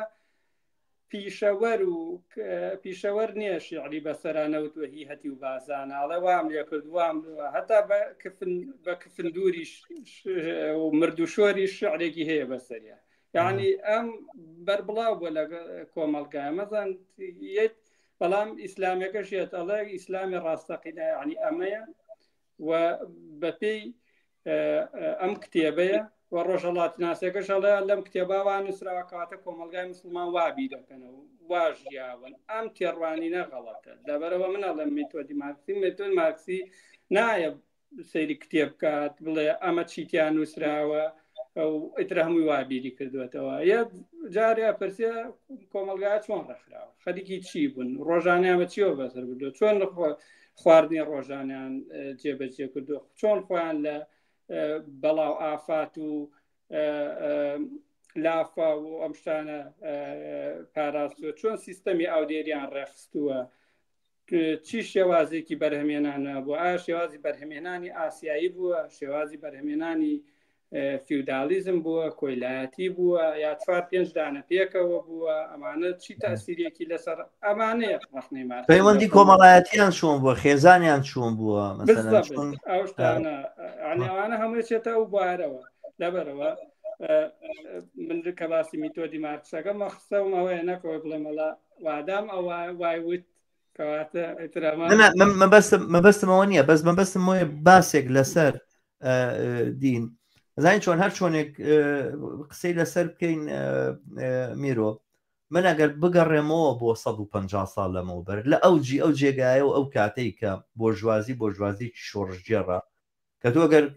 ئەڵەی مەسەلەن مارکس باسی دینی کردووەکەوە بەسەریا هەڵیا بێ جاری وایە مارکس زۆر زیاتر لە جێگایەکە بەسەر بۆژوازیە هەڵاوەکە ئینسان هەر ناتوانێت تەسەوری بکاوە شوێنێتی لە ناو مانیفێستی حیزبی کۆمونیستە مانیفێستی کۆمونیستیە لەوەیە ئەو پیا هەڵدانەی بە بۆژوازی هەڵەدا و بە ڕۆڵی شۆڕژگێڕانەی ئەوە ئەیڵێت و ئەوانە بۆژوازیەکان خۆشیان ئاوا خۆیان ناکەن ئەوەی کە قسە لەسەر ڕۆڵی شۆڕژگێڕانی بۆژوازەکە تۆ لە ئەوجی سەردەمێکە کە بۆژوازی ئەم ڕۆڵە شۆڕژگێڕانی هەبووە ناتوانانی ڕۆڵی دین و ئایدۆلۆژیای دینی لەگەڵ وەختێکە مقارنە بکەی کە تەواوی بۆژوازی تەواوی سیستەمەکە کۆنەپەرستانەی و بەرەو کۆنەپەرستی ئەگەڕێتەوە ئەم دوانت جیاوازە و بەم معنایە ئەو ئەحکامانەی کە ئێمە سەردەمێک سەبارەت بەوە ئەیڵێن کە دین چۆنە و دین چۆنە لە عمومیەتی خۆیان دین لە سەردەمێکا بووە کە دروستە ئەو سەردەمانە مارکس وتوێتی بام ئەم ڕەخنانە بەم جۆرە نابێ بەم جۆرەوە بەڵام خودی ڕەخنەکە لە ئاسێکی فراوانی کۆمەڵایەتیە بیر و بۆچوونێکی زاڵ بووە لە ناو بەشێکی زۆری نووسەران و خوێنەران و ئەوانە ئەمڕۆ ئێمە لە دۆخێکانەمە پێچەوانێت تۆ سێری کوردستان کە کامەیە ئێمە لە شوێن لە چ جێگایەکە ئێمە لە ناو فەرهەنگی زاڵی کوردستانە ئێمە ڕەخنە لە دین ئەبینین وەکو شتێکی پێشکەوت خواستا بڵێن دا ئەم ڕەخنەیەکە ئاوا ئەگیرێت و ئەمانە پێویستی بەوەیە بۆ نمونە ئێمە ڕەخنەی لێ بگرین یا ڕەخنە لەم ڕەخنەیە بگرین کە لە ئیسلامە گیرێ من وا ئەزانم کە ئێمە لە دۆخێکی تراین و لێرە ئەمڕۆ ئەم ئایدۆلۆژیای قەسابیکردنی بەشەرە قەسابیکردنی ئینسانە ڕاستە باشماوەکانی دەرەبەگایەتی لە ساڵانی 1930ەکانە چلەکانە هەتاکو کۆمەڵی پاریس و ئەمانە سوودیان لە دین وەرەگرت و بۆ گەڕانەوەی کۆنەپەرستی و ئەوان و بەرەنگار بوونەوەی بڵین پەس لەرزەکانی شۆڕشی فەڕەنسا ئەمە ڕاستە بەڵام ئەم گەڕانەوەیە بۆ کۆنەپەرستی لەلایەن تەبەقەی یاخود پاژماوەکانی دەرەبەگایەتیەوە لە ئەوروپا ناکرێت لەگەڵ ئەم دەستبردنە بۆ فاشیزم لە سەردەمی ئەمڕۆی ئێمە لە دنیاە کە بۆ ژوازی ئەیکات و ئەمانە بەراوردکردی ئەم دوانەشتی دوشتی زۆر جیاوازن بەم معنایەشە مامەڵەکردنی ئێمە لەگەڵ ئەم دوانەیە فەرقی هەیە بەڵام من پێم خۆشە تۆ ئێستا لەسەر جیاوازی ڕەخنە لە ئیسلام و وەکو دین لەگەڵ بەرەنگاربوونەوەی ئایدۆلۆژی ئیسلامیە قسە بکەی ئەگەر شتێکی شتەیە لەسەرەوەی کە پێشتر وتم فەرموو زۆر باشە من یەک قسەکەم لەسەر ئەوەی کەوتت ئەو وەسفەی کە مارکس میتۆدێکی دیالکتیکی بەکارهێنێ مارکس شتەکان وەکو شتێ سیر ناکە وەکو شتێکی جێگیرە هەمیشە لە پەیوەندیە لەگەڵ شتەکانی ترا عنی دەبەرەوە لە ڕوویەکەوە وەسفە مەسەن لە ڕوویەکی ترەوە ڕەخنەی لێگرێ ئەوەی کە تۆڵێ مەسەن لەسەر بۆرجوازی کە ئەو وەکو شۆڕژگەر باسێکە تەبیعی گەورەترین شۆڕشی خوڵقاندووە مەسەلەن سیستەمی سەرمایەداری بەڵام بۆ شۆڕش بە معنای ئازادی و ڕەهایی مرۆڤ ناڵێ لەوێ بەڵام هەردوو ساڵ دوای ئەوە هەردوو ساڵ دوای یا ساڵێک دوو ساڵ دوایەوە مارکس لە هەژدەی برومێری لۆیس پێناپێرت و ئەوەی شەڕی ناوخۆی فەڕەنساوانە گەورەترین ڕەخنە و گاڵتە بە کۆمەلگای بوەرجوازیەکە کە کۆمەلگایەکە لە شۆڕژگەڕیەوە گەڕاوەتەوە بۆ ناپەرتیزم بۆ ڕاگررتنی نەزم بۆ کۆنەپەرستی بۆ هەموو هێزە بۆرجوازیەکان تەنها لەبەرەوەی لەتر نەک لەبەرەوەی لە واقعا هێزی کرێکار چینی کرێکار هەڕەشە بووە بەڵکو هەر لەبەرەوەی ترسەکەیکە لە مێشکیانە بووە ئەوەی ترسی ئەوەی کە چینی کرێکار دەسەڵات بگرێتە دەست هەمویان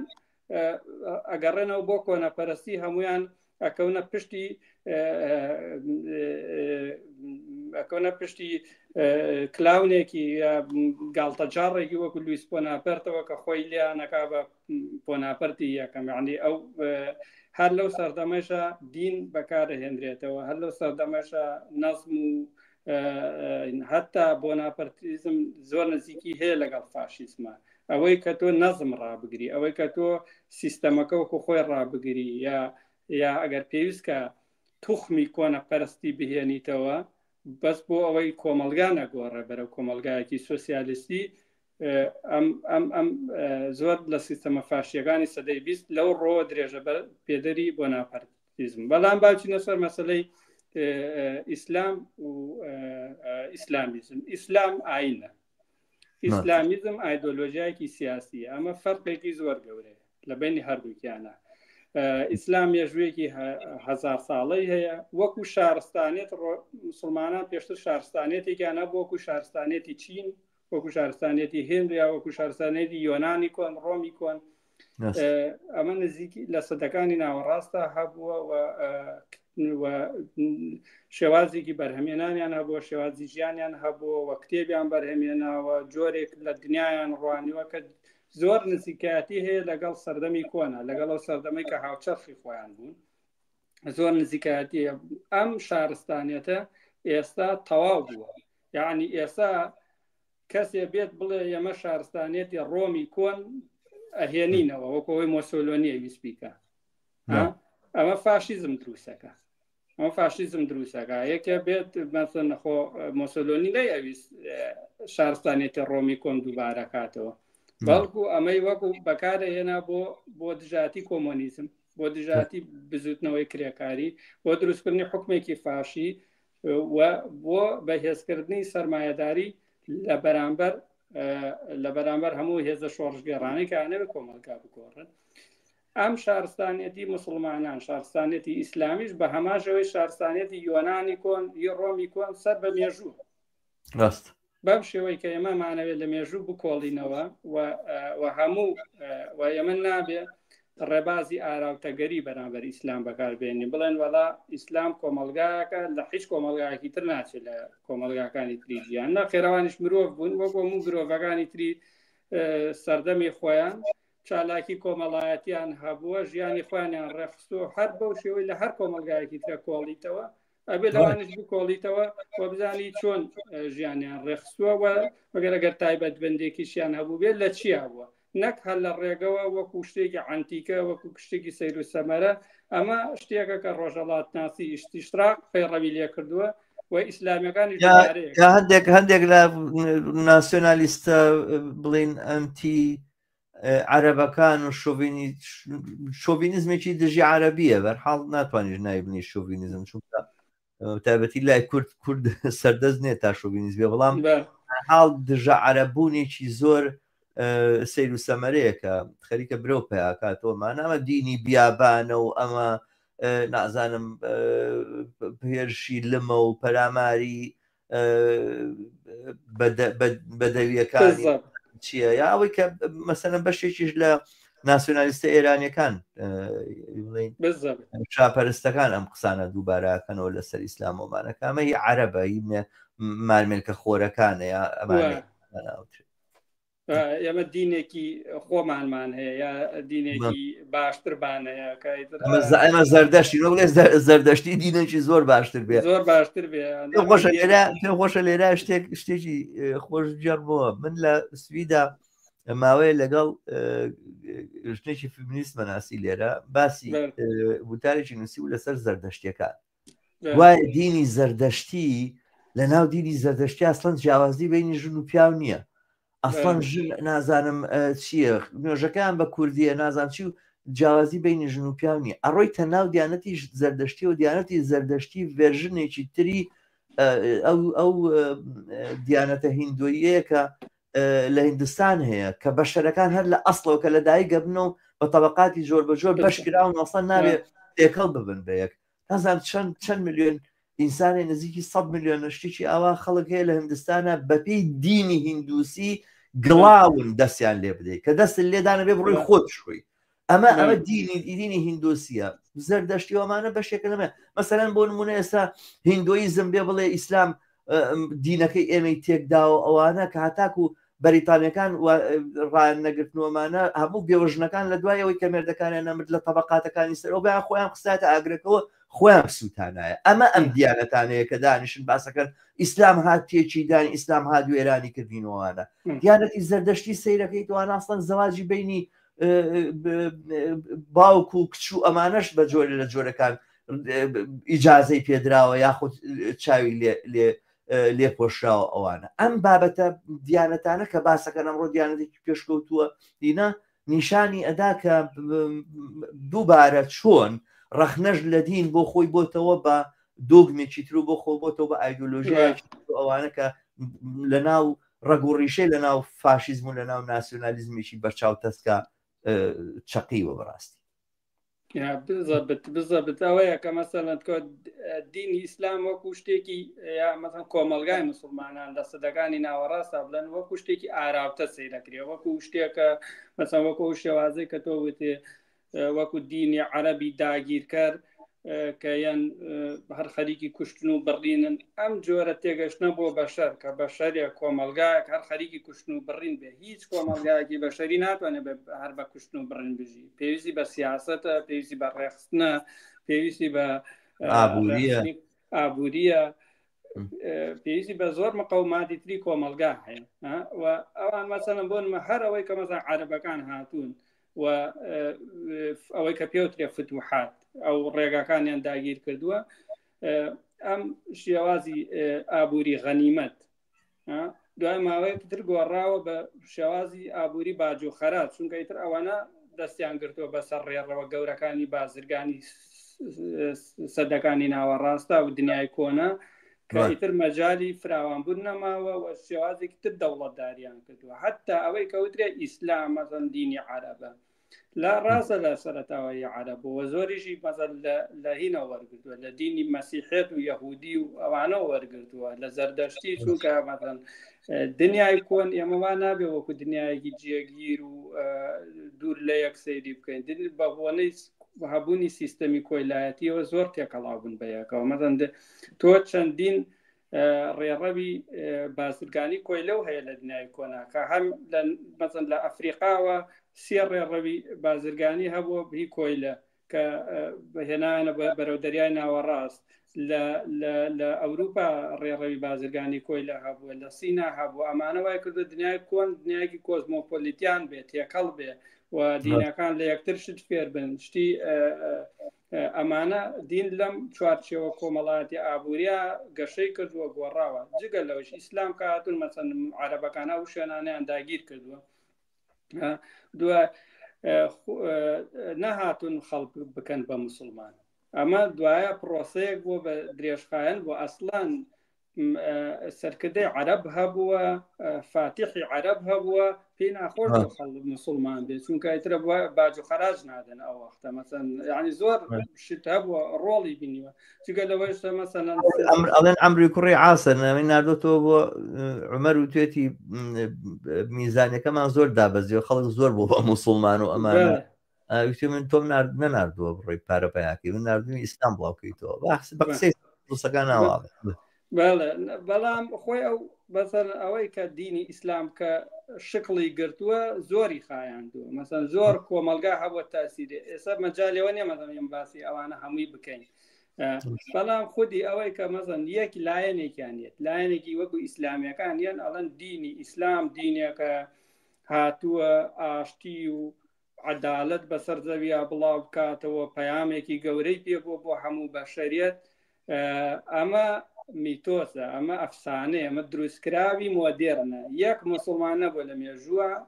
بەو شێوە بیرکاتەوە، لە سەدەکانی ناوەڕاستە لە دینەکەی خۆی وا بیرکاتەوە و هەر نەک ئەوەی باوەڕیان بۆ نەبووە ئیسلام بچەسپێنرێ وەکو حکم. حتا لە ناو ئیسلامیشە داوا نەکراوە لە موسڵمانێک قازیەک بەپێی ئیسلام حکومکە، بەڵکو بێدرا بەپێی فلانە مەزهەبی ئیسلام حکومکە. شافعی یعنی وەکو کۆدێکی گشتی کە دینی ئیسلام کۆدێکی قانونی ئابووری. ئەمە ئەفسانەیەکە کە ئیسلامیزم دروستی کردووە. ئیسلامیزم ئایدۆلۆژیایەکی مۆدێرنە و سەر بە سەردەمی مۆدێرنە و لە پەیوەندی لەگەڵ لە سیستەمی سەرمایەداریە دروست بووە. نەک و هیچ مثلا ئەو گەڕانەوەی بۆ ڕابردووە و کەلیمات وەرگرتنە لە ڕابردوو هەر بەقەدەر ئەو وایە کە مەسەلەن مۆسۆلۆنی کردوێتی هەر بۆ قەیب مەسەلەن گەڕانەوە لە سیستەمی سەرمایەداریان تۆ ناگەڕێیتەوە بۆ سەردەمی فیودالیسم و ناگەڕێیتەوە بۆ سەردەمی بەرهەمێنانی ئاسیا ئەم گەڕانەوەی مەحاڵە ئەم ئایدۆلۆژیایەت بە شێوەیەکی تر ئەبێ ئێمە ئەم ئایدۆلۆژیا بناسین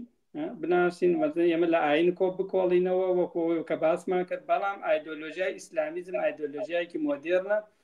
و مەسەلەن بۆنە لە تورکیا لەکەیەوە دەست پێەکە لە دەوڵەتی عوسمانیە لە چاخی تەنزیماتەوە دەست پێەکە ئەمە یەکەم جار ئایدۆلۆژیای ئیسلامی ئایدۆلۆژیایکی نخبە بووە یەکەم جار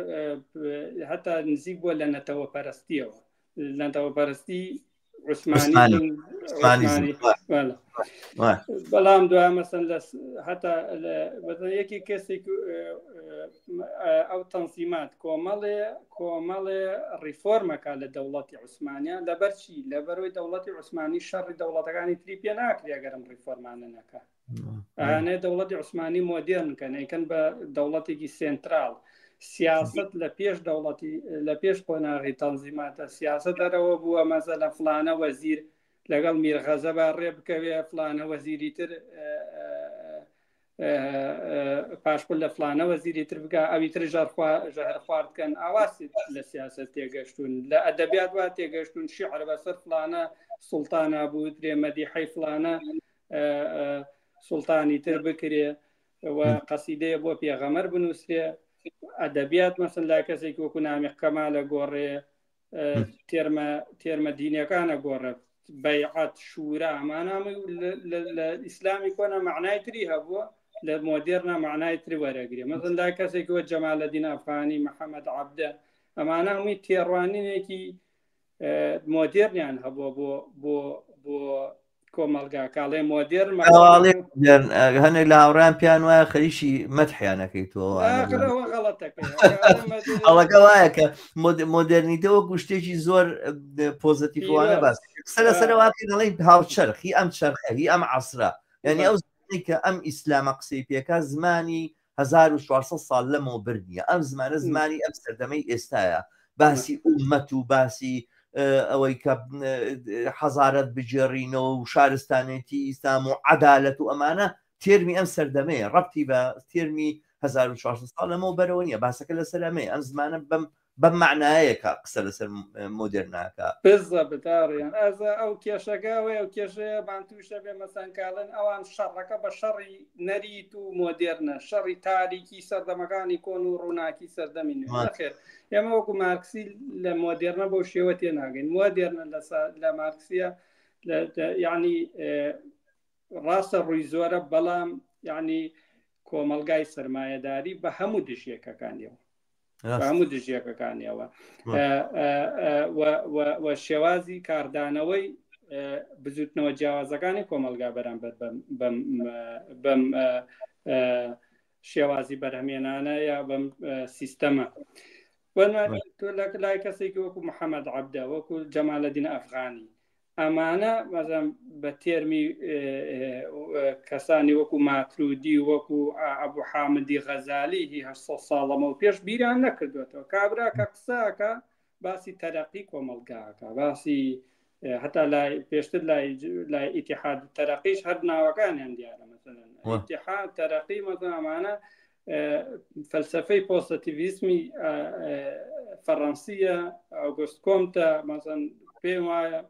کەسێک وەکو جەمالەدین ئەفغانی باوەڕوا بۆ کۆمەلگایەکی نییە مەسەن لە چینایەتی شەڕی چینایەتی پێک بێ و چینی جیاوازی تیاگە بەڵکو باە کۆمەلگا وەکو دەستەیەک سەیرەکە وەکو یەک جسم وەکو جسمێ سەیرەکە وەکو لاشەیە سەیرەکە ئەم لاشەیە گەشەی هەیە تەندروستی هەیە و ئەبێ هەمیشە وریا بێ فاکتەری دەرەکی کاری لێ نەکە تووشی داڕزان و داڕمانینەکە ئەم جۆرە زمانە ئەم زمانە لە ئەوروپا باو بوو هەر لەو سەردەمە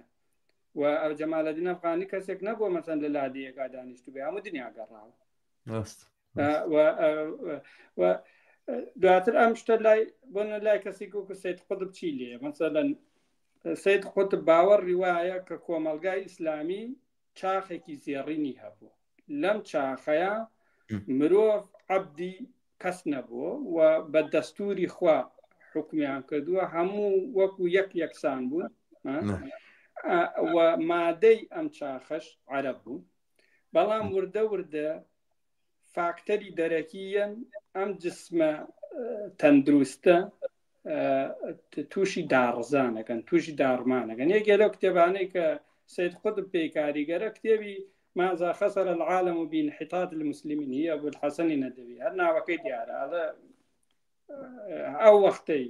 مسلمانان دەسەڵاتیان هەبووە دنیا هەموو شامی شەریف بووە هەر لەگەڵ ئەوەی ئەوانین بوون پێش ئەوەی ئەوان دەسەڵات بگرنە دەست و دوای ئەوەی ئەوان دەسەڵاتیان لە دەستا دنیا گەڕایەوە بۆ داڕمان و پووکانەوە یعنی داڕزا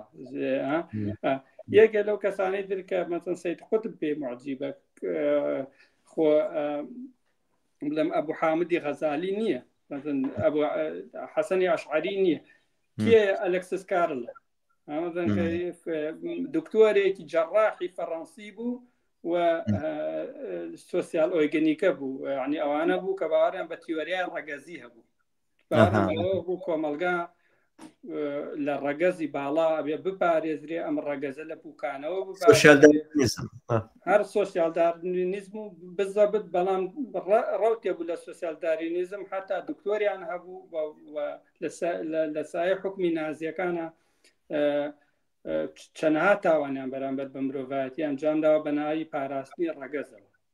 کە ئەم ڕەگەزە وەکو کۆمەلگایە بێ بپارێزرێ لە هەڕەشەی دەرەکی یعنی ئەم تێڕوانینانە هەمووی تێڕوانینی مۆدێرنە مەسەن تێڕوانینی ئایدۆلۆژیای ئیسلامیزم تێڕوانینی مۆدێرن لەگەڵ زۆر بسووتنەوەی تری مۆدێرن کە دژە مۆدێرنشون لامان بەڵام بەم مانایە مۆدێرنە بەم مانایی کە فاشیزمیش ئینێکی مۆدێرنە بزەبەت ینی بەم معنایە مۆدێرنە نەک بەو معنایی کە ئەمە چۆن ئەمەی کە لە کوردستان باوە هەموو مۆدێرنیتێ ئەموو مۆدێرنیتە هەموو شتێکی پۆزتێکی باشە و پێشکەوتێکە بەرەو پێشەوە ڕزگاربوونە لە کۆن و لەین بۆ معنایە کە بەشێکە لە سەردەمی ئێستا و ئەو عنسوورەکانی ئەم ئیسلامیزمە کە ئێستا لە ئیخوانە ئایبینیتەوە لە گروپە ئیسلامی جۆر بەجۆرەکانە لە سەلەفیەکانە لە هەموو ڕنگ و قماشەکانی ئیسلامیزمای بینیتەوە ڕەگەزەکانی خۆی لە فاشیزمەوە وەرگرتووە و ئەگەر ئەگەڕێتەوە بۆ ئەو دەقانە ئەلێرا قسێک هەیە کە پێویستە بوترێت میرۆ ینی دقیقاً دروستە بۆی کە لە ئەم دینە تێبگەی لە ئیسلام تێبگەی بۆی کە بزانانی ئەمە چۆن هاتۆ بێ بڕۆی قۆناغەکانی پێشووتری کۆمەڵگاکانی کە ئیسلام تیا باڵا دەست بۆ ئەم دینەی تیا بۆ ئەمانە بزانی بەڵام ئەو دەقانە من پێشتری ژەمە بود ئەو دەقانەی کە بە ئێمە گەیشتووە ئەگەر ئەم دەقانە بە مەیلی و ئارەزووی چینی باڵا دەست و دەسەڵاتدار و سوڵتانەکان نەبووایە بە ئێمە نەئەگەیشت یعنی تۆ لە سەردەمێکە کە قورئان نووسراوەتەوە ئەوانە بۆ ئەوەی کتێبێکی وەکو قورئانە بنووسیا وایە ڕانەمەری مەڕە سەر بڕی ئەخی خۆ ئەمە وانییە مەسەلەن کتێبێکو ئێستا بێت ئەوانە لە چاپخانی چیوانە چی ژمارە سپاردنی بۆ وەرگریتوانەوە 5,000 لێ تەبعەکەیت و دایبنیتەوەوانە و خەڵکی وایە بۆی بڵێن کتێبی تەبع کردو 5,000 لە تەبعەکە لە مەکتەبەکان دایناوەیەک دانەشی لێ نافرۆشرێ ئەتوانی ئەمە بکە بخۆ جاری جاران وا نەبووە جاری جاران بۆ ئەوەی کەوا کتێبێ بنووسیتەوەوانە سەروەتێکی پێویست بۆ بەینیکەی چێ ئەم سەروەتەی لەبەردەستا بۆ لە غەینی چینی باڵا دەست و ئەو کەلیماتانی کە نووسراونەتەوە ئەو دەقانی کە نووسراونەتەوە ئەو کتێبانی کە بە ئێمە گەیشتووە ئەو فەقیانی کە چوون لە مزگەوتا دانیشتون هیچیان نەکردو بە زنانیان خواردووە و دانیشتون خەریکین بوون بە پارێکی ئەمانیان کردووە هەموو ئەمە بە پارەی چینی باڵا دەست بووە لەبەر ئەوەیە پێم وایە ئەگەر ڕەوتێکی تری ئیسلامی هەبوو بێ لە سەردەمی خۆیان کە دژایەتی کۆیلایەتی کردووە بە ناوی ئیسلامیزم و توتی کۆیلایەتیە بێ قەدەغەکرێ تۆ کەلەپوری ئیسلامە نایبینی یەک تاقە دیێڕی نابینی فقی ئیسلامی نابینی بڵێ کۆیلەکردنی ئینسان قەدەغەیە کۆیلەکردنی ئینسان حرامە کۆیلەکردنی ئینسان دوژمنایەتیکردنی خوا و پێغەمبەرە شتیوان نابینی لەبەرەوەی ئەساسەن کۆمەلگایەک بۆ کۆیلەی پێویست بۆ بەڕێوە چوونی ئینەکەی وە خازانج و بەرژەوەندی چینی باڵا دەستیش لەوایە هەبوو کۆیلایەتی هەبێ ئەم ڕخنێ نبینی لە هیچ لە کەلەپوری ئیسلامە بەستمەوەیە دووبارە ئەو ئەلمنتە ئەو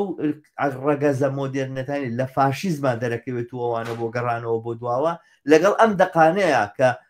لە بەرژەوەندی چینی باڵا دەست بۆ یەکە گرێتەوە ئەوانەوە کۆکتێلە خەتەرناکە پێکدێنەکە پێی وتری ئیسلامیزم من ئاوایە خۆی مەسەلەن ئەوەی کە لە فقی ئیسلامیە لەسەر مەسەلەی کۆیلایەتی لە سەردەمی کۆنا باو بوو لە هەموو سیستەمەکانی ئەوەی کە ئێمەی ناسین وەکو شارستانێتی کەم تا زۆر هەبووە لە هەنێکانە مەسەن سیستەمی زاڵ بووە وەکو لە یۆنانی کۆنا لە ڕۆما لە هەنێکانە بەشێک بووە لە شێوازی بەرهەمێنانەی کە لە کۆمەلگایە هەیە مەسەن ئەو شێوازی حکم و باڵا دەستەی کە لە وڵاتە مسلمانەکانە هەبووە هەر جارێ مەسەلەن هۆزێک هاتووە هۆزێکی شەڕکرد یەکەم جار عەرەب بوون بۆ نمونە دواتر هۆزە تورکەکانن کە مەسەن یا مەغۆل هەر جارێ ئەم هێزە هاتووە دەستی بە سەر ڕێڕەوی بازرگانی ئاگرتووە دەسەڵاتێکی سیاسیان هەبووە دەسەڵاتێکی سیاسیان هەبووە زۆر تەداخلی ژیانی ئابووریان نەکردو یعنی هیچ مەزە کە تورک هاتووە فتوحاتی کردو ناوچەیەکی زۆری داگیر کردووە نەهاتووە مەسەن ئەو بناغە کۆمەڵایەتی کە دروست بووە لەسەری بگۆڕێ مەسەن نەهاتووە لادێ بگۆڕێ نەهاتووە کۆی لە بازرگانی کۆی لە لابە یعنی هەمووی وەکو خۆی لەسەر خۆی هێشتوێتەوە وەکو بنەماڵەی سیاسی وەکو بنەماڵەی سیاسی باج و خەراجیان لە خەڵک لەسەرەوە ژیاون ئەمە مەزەن سیستەمێکە دایمە دووبارە بێتەوە ماخۆ لە هاتووە هەر عینشتی کردوانی کۆمەلگاکانیان زۆر نەگۆڕیوە بەڵام ئیسلامیزم لەو ڕۆ ئێماڵێن ئایدۆلۆژیایەکی مۆدێرنە لەوەی کە بیر و باوەڕێکی سیاسیە و باوەڕی وا شێوازێکی تێگەشتێکی هەیە بە کۆمەلگا و ئەم تێگەشتنە لە کۆمەلگا وەم تێگەشتنە لە کۆمەلگا تێگەشتێکە بە مەفهومە مۆدێرنەکان بە چەمکە مۆدێرنەکان مەسەلەی گەل و دەسەڵات و ئەو شتانە مەسەن لە حاکمیت و حاکمیت بزە بەتامی وەکو بە کەلیمەکان کۆنن بەڵام ناوەڕۆکەکەی من ناوەڕۆکی مۆدێرنە من یەک نمونایەنەوە یەکێ لە کۆنترین مفەسیرەکان لە ئیسلاما کە بەناوبانگە فەخرەدینی ڕازیە لە باسی ژنە ئەڵێ ژن بۆ دروست نەکراوە خوا بپەرستی ژن بۆ دروست کراوە تاعەتی پیاوەکەی بکە پیاو بۆ دروست بووە کە خوا پەرستی بکە ئەوە یەکێکە لە مفەسیری کون تەفسیری هەیە لە قورئانەوە و 1000 ساڵ پێشەوە ئەم قسەی کردووە لە بەڵام وەنە کەسێکی وەکو سەید قوتب بە شێوازێکی زۆر مۆدێرن تەفسیری قورئانەکە ئەڵێ ژن و پیا و هەردووکیان ئەندامی یەکەیەکن ئەم یەکەیە پێویستە بۆ پەروەردەی کۆمەلگا و پیاو لەوێ وەزیفە خوا دابشکردنی کارەکەی کە لە ماڵاکرێ خوا دای بەشی کردووە خوا دابشی کردووە پیا و قائیم بێ بەسەر ژنەوە و وەکو چۆن کەسێک لە کۆمپانیا بەڕێوبەرە ئەوەکەی تر کارمەندە ئامەزن تینێکی مێتافۆرێکی سەرمایەداریانە بەکارەهێنێ وەکو بیرۆکراتی دەوڵەتی بەڕێوبەر و فەرمانبەر بەڵام هەردووکیان ئەم دابشکردنی کارە بۆ خزمەتکردنە بە کۆمەلگای ئیسلامی جا ئەو کۆمەلگای ئیسلامی کە ئەو وەکو یوتیوبیایە تەسویرەکە بۆ ئێمە دیستۆپیایە بۆ ئێمە کابوسە بۆ ئێمە لەبەرەوە من کاڵم ئایدۆلۆژیای ئیسلامیزم ئەبێ مارکسیزم دژی بوەسێتەوە وەکو ئایدۆلۆژیایەکی ڕکابەر سەیریکە وەکو نەیار وەکو دوشمن کە تێڕوانینێکی هەیە بۆ کۆمەلگا و ئەم تێڕوانینێکی مۆدێرنە و بەڵام تەسەورێکی هەیە بۆ ژن تەسەورێکی هەیە بۆ پیا و تەسەورێکی هەیە بۆ کۆمەلگا تەسەورێکی هەیە بۆ شەڕی چینایەتی کە لەگەڵ ینی بەتەواتی دژی مارکسیزمە بەتەواتی دژی سوسیالیزم دش بە ئینسانە دش بە ئینسانە دش بە ئازادیە دش بە یەکسانی ئینسانەکانە دش بە ڕەفانە دش بە ئەزانی چۆنە ئایدۆلۆژیایکی فاشیە بە چ معنایەک تۆ فاشیزمە بینی لە شوێنەکانە مەسەرەن ڕەگەزێک سەرە خاتە سەر ڕەگەزێکی تر ئەڵێ ئەم ڕەگەزیان لە ڕووی کولتوری لە ڕووی ئەوانەوە پێشکەوتووە مەتریان نەتاماوە دواکەوتووە هەروە لە ئیسلامە ئیتر هەر هیچ نەبێ ژنی کردووە بە خزمەکاری پیاو ئەمە ئیتر فاشیزمە تۆ ئەمە فاشیزم نەوێت چیە جاکردنەوەی ئینسان لەسەر بنەمای ئەوەی کە ڕەگەزیان چیە ئەوانە اینجا دووبارە ئەوەی کە هۆمۆسێکسوێل نییە ئەبێ ژێر چەپۆکە بێ و لە ژێرگی نابێت و لە ژێر هەڕەشەیە بێ لەلایەن ئەوانەی کە هێترۆسێکسوێلن ئەوانەی کە باوەڕیان بەخوانیە ئەبێ کۆی لە بن لە بندەستی ئەوانەی کە باوەڕیان بەخوایە ئەوانەی کە موسڵمان نین بندەستی ئەوانن کە موسڵمانە یانی تراتوبێتێکدانێ لە کۆمەلگایە و بڵین پلەبەندیەکەکە لە ناو کۆمەلگایەوانە کە ئیتر نەفیکردنەوەی هەموو ئەو شتانەیە کە بە ناوی نافی مرۆڤ چەمچی مرۆڤ بوون چەمچی ئینسان لە ئەوەی کە ئەڵێ نازانم خولیق الئینسان و ئەوانە هاتوون کەلیمەی ئینسان بەکارێن ئەسڵەن دین و ئیسلامیزم و ئەو ئایدۆلۆژی ئیسلامی لەگەڵ چەمچی ئینسانە شەڕی هەیە لەگەڵ چەمچی ئینسانە کە ئینسان بوونەوەرێکی هاوتایە چوونیەکە جیاوازی لە بەینانیە هەموو یەک قیمەتی هەیە یەک نرخی هەیە ئیسلامیزم لەگەڵ ئەمەیە شەڕێتی و ئەو ئیسلامەی ئێستا لەلایەن ئیسلامیزمەوە خەریکە پیادە ئەکرێ و ئەمانە ئەو ئیسلامش لەگەڵ ئەم ئینسانیان شەڕێتی لەگەڵ ئەم چەپکانیان شەڕێتی بڕایە کاسەکەەوە نییە لەبەرەوەی دوژناتی ئێماکە نێمەش تۆڵی خۆمانەکەین و دوژناتیانەکەین ئێمە لە پێناوی کۆمەلگا لە پێناوی ئازادی ئینسان لە پێناوی بەختەوەری ئینسان ناچارین شەڕ لەگەڵ ئیسلامیزم شەڕ لەگەڵ ئایدۆلۆژی ئیسلامی مەبەستی من ئەوە بوو کاڵم دژ بە مارکسیزمە یعنی کە تۆ کاڵی دژ بە مارکسیزمە ینی من باوەڕێکمەیە و تێڕوانینێکم بە کۆمەلگا هەیە تێڕوانینی بەرامبەر کە ئەو هەیەی دژی ئەوەی منە یعنی ئەمە خۆ بەخۆ سەر بەوەی کێشەیەکە من ئەو بە دوژمن سیرکەم بە نەیار ئەوە نابێت ئێمە وەهمی ئەوەمانە بێ کە ئێمە توانین لەگەڵ ئیسلامیزمە ڕێکەوین یا دیالۆگمان هەبێ لەبەرەوە بناڵم یا ئەسڵەن ئاگەر بەسمان لەبەی نابێ ئاگەر بەسمان لەبەی ناخێر ئەوە بەزن ئەوانە بۆ منیش مەسەن چەندین شێوازی نەتەوە پەرستی هەیە هەروەکو ئیسلامی زوان وەکو سێرەکەم وەکو چۆن دژی ڕەگەز پەرستیم چۆن دژی سۆسیال داروینیزم چۆن دژی ئەو ئیسلامیزمەژم بەو شێوە مەسەنەن تەسەورێکی هەیە بۆ کۆمەلگا و یەک نقطەیە مەسەلەن ئەم ئیسلامیزمە زۆر لێکچوونی هەیە لەگەڵ زۆر بزوتنەوەی تری مۆدێرن بۆ معنایی کە پێشتر باسمان کرد کە لە هەمان کاتیشە هەنێکیان ئەنتیمۆدێرن یعنی ئەنتیمۆدێرن بە معنای دژە ڕۆشنگەرین یعنی ئێمە لە سەردەمی نوێ ئەوەی کە ئێستا باسمان کرد ینی تۆڵێەوە فاشیزمە من لەو نقطەیە مثلا بۆ سەردەمی کۆن بەکارهێنانی کلمەی فاشیزم بەڕاست نازان مەزان کە مەزان کەسێک وەکو فەخرەدینی ڕازی دنیای کۆن دنیایەکی هەڕەمەی بوو لە هەمووی ئاوا لە هەر سەردەمە لە هەرچی کۆمەلگایەکەگری کۆمەلگایەکی هەڕەمی بووە کۆمەلگایەکی هەڕەمی بووە ئینسانی لەسەر ئەوە جیا کردێتەوە ئایا ئازاد بە مانای یاسایی یا کۆیلەیە ینی خۆی خاوەنی خۆیەتی یاکی ترەدانە بیفرۆشی و بیکڕێ و لە بازار ڕەکڕین و فرۆشتی پێ بکە دنیا لەسەرەوە جیا کردێتەوە ئایا هەڵگری دینێکە یا هەڵگری دینێکی ترە ینی ئەم شێوازە بەپێ ئەمەش هەڕەمی کۆمەلگا ژن و پیاو ئەمە هەمووی ئێمە لە سەردەمی مۆدێرنە چی لیبرالیزمی سیاسی چی دواتریش دواتر بزوتنەوەی ڕۆشنگەری و بزنەوەی کرێکاری و بزنەوە سۆسیالیزەکان چونکە لیبرالیزم لە قۆناغەکانە خیانەتی بە ئایدیاڵەکانی خۆی کرد بزوتنەوەی کرێکاری و سۆسیالیزم بوو بە میراتگیری ئەو ئایدیاڵە یەکسان خوازانە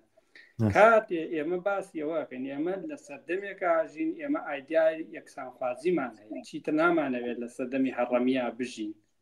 ئالەم سەردەمە بزوتنەوەی قوتە بێتەوە دەیەوێت دنیا بە شێوەی هەڕەمی دووبارە بنیاتێتەوە ئەوە ئێمە لەسەرەوە دژین لەبەرەوە ئیسلامیزم لەگەڵ زۆر لە فاشیزمی سەردەما لەگەڵ زۆر لە سەدەی بیستە و پێشتریش لە سەدەی 19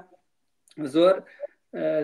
نزیکیە لەگەڵ سۆسیال داروینیزمە، زۆر نزیکیە لەگەڵ ڕاگەسپەرسیە، زۆر نزیکیە لەگەڵ ئەو بزوتنەوەی کە پێشتر لە ئەڵمانیا هەبووە کە پێوترێ بزوتنەوەی مەدەن ڕۆمانتیک یا ئەڵمانچیەکان. زۆر یەکە نقطەی هاوبەشیانە لەوانە دژاتی ڕۆشنگەری دژاتی لیبرالیزمی سیاسی. لە دواتریش ئەمەچەند تۆ دژاتی مارکسیزم ئەبێتە یەکێک لە نقطە گرنگەکانی ئەم بزوتنەوەیانە، هەمویان چی لە ئەوروپایە چی لە وڵاتە ئیسلامیەکانە دژاتیکردنی ئیسلام دژاتیکردنی مارکسیزم عفو ئەبێ بە نقطەی سەرەکی هەتا یەن بۆ نمونە بۆ ئەوەی لەبەرەوەی شوعێت مارکسیزم جەزابێتی هەیە لەگەلای خەڵک خەڕاکێشە بە لای خۆیان یان چیەکەن یان هەمان مەفهومە مارکسیەکان وەرەگرن مەفهومە کۆمونیستیەکان وەرەگرن بە عیرفانیەکەن ئەیکە دایە بڕێنن لە ناوڕۆکە کۆمەڵایەتیەکەی مەزامە لای تۆ لای بزوتنەوە نەتەوە پرسەکانی بینین لای کەسێک وەکو میشل عەفلەقی بینی لای وەکو کەسێک وەکو کەمال ئەتاتورکی بینی لە ئەوروپاشە لە زۆر بزوتنەوە نەتەوە پرسە لای هیتلەریش هەروە بوو مەزە هاتووە چی هاتووە ئەڵێ مەدەن کەسێک وەکو میشل عەفلەقی ئەڵێ ڕۆحی عەرەبی خۆی ڕۆحێکی سۆسیالیستی عەرەب هەر خۆی بە سروشت سۆسیالیستە لەبەرەوەی ئێمە پێویستمان بە مارکسیزم نییە مارکسیزم ئەو سۆسیالیزمەی کە لە مارکسیزمە هەیە مادەگەراییە هەوڵدانە بەس بۆ مادە و خۆ سکتێرکردن ئێمە سۆسیالیزمێکی ڕۆحیمان هەیە واکە ئینسان باڵا بێ تەرەقی بێ لەم قسە حەلەق و مەلەقانە ئیتر درێژەی پێدا و زۆرێکیش خەڵک باوەڕان پێکرد یا کەسێکی تریە مەسەلەنیا لە بەڵێ ئێمە چی پێشمان بە مارکسیزمە ئێمە ئەو ئیسلامە هەموو شتێکی بۆ دابین کردین ئەوە بە ئەوەتە سەید قوتب یەک کتێبی هەیە پڕە لەو شتانە لەم ئەهێنە لەو ئەهێنێ مەسەن لە ستالینیزمی ئەوە ئەو کۆمۆنیزمەی کە لە لای ستالین هەبووە ئەوە گەورەترین و باشترین شێوازی دەوڵەتداریە لای ئەو بۆ ئەوەی دژی کێشەکانی کۆمەلگا و دژی هەژاری بوەستێتەوە لە کاتی پێویستە ینی مەسەن تێکەڵەیە کۆکتێلێ لە هەمووی دروستەکە بۆ ئەوەی بۆی دژاتی مارکسیزمی پێ بکە بۆی بڵم مەسەن تۆ لە هەفتاکانە زۆرترین کتێب هەیە لە لای ئیسلامەکانەوە نووسراوە عەدالە الاجتماعیە بین المارکسیەتی والئیسلام و نازانم چی و هەمووی باسیەوەکە اقتصادی مارکسی چۆنە اقتصادی ئیسلامی چۆنە وەکەوەی کە گوای ئیسلامی اقتصادی تایبەت بەخۆیەوە بێ حتا غەڵەتیش لە مارکس تێگەش مارکسی اقتصادی تایبەت بەخۆی نییە ئەو ڕەخنە لە اقتصادی سیاسیەگرێ و ئەوە لەسەر بەزە هەمە یەکێکی تر لەو شتانە بیریکی دەستە بژێرگەران هەیە تێڕوانینێکی ئۆرگانیکیان هەیە بۆ کۆمەلگا وەکو کۆمەلگایەکی چینایەتی نابین کۆمەلگای شەڕی چینایەتی بەڵکو وەکو یەکەیەکە بینن وەکو سوپایەکە بینن فەرماندەی تایە و ئەوانی پیادە نیزام تێڕوانێکی سەرکوتگەرانیان بۆ خێزان هەیە خێزان جێگای ژن مەدبەخە هاوسەرێکی گوێڕایەڵە دایکە لە کاتی پێویستیشە ئەگەر مەسەلەن زەختی بەرهەمهێنانی سەرمایهداری کۆمەلگای سەرمایهداری ناچاریکردن بڕوا ئیشیشکا قەینا ڕێگەی پێدرابی ئیشکا بەڵام نابێ وەسیفە نەریتیەکانی خۆی لەبیر بچێ وەکو دایک وەکو ژن وەکو بەخێوکەری مناڵ یعنی زۆر سەرکوتگەرانەیە بەرامبەر بە وەکو خزمەتکارێکی بێکرێک سیستەمی سەرمایهداری تەمان وا ناڵێن بەڵام ئەم ئایدۆلۆژیایە ژن ئەکا بە خزمەتکارێکی بێکرەی سیستەمی سەرمایهداری ڕۆژ تا ئێوارە بەرهەمی هەیە و کرێی پێ نادرێ جۆرێک ویلایەتی مۆدێرنە بزەبێت ئەمە لای هیتلەر بەو شێوە هەیە لە بزوتنەوە نەتەوە پرستەکان بەو شێوە هەیە و لای ئیسلامیزمیش بەو لەبەرەوە هەم دژە فێمینیزمن دژە مارکسیزمن دژە لیبرالیزم بەمانای لیبرالیزمی سیاسی و نقطەیەکی تریشەیە مەسەلەوەیە کە ڕەخنەیان لە سیستەمی سەرمایهداری ئەگەر جاروبا ڕەخنە بگرن لە سیستەمی سەرمایهداری ڕەخنەکانیان مەسەن ئەچێتە قاڵبی ئەنتیسێمیتیزمەوە ئەوەی کە تیۆرای پلانگێڕیە و مەسەن سەرمایەدار سەرمایەداریان دروست کردەوە بۆ بەرژەوەندی خۆیان کۆمەڵێک جوڵەوە من ئەم سیستەمەیان پێکێناوە بۆ ئیکەوە قازانج کۆکەنەوە ئەوانانی سەرمایەداری پیلانی سەرمایەدارانە پیلانی جوولەکەکانە پیلانی ئیمپریالیزمە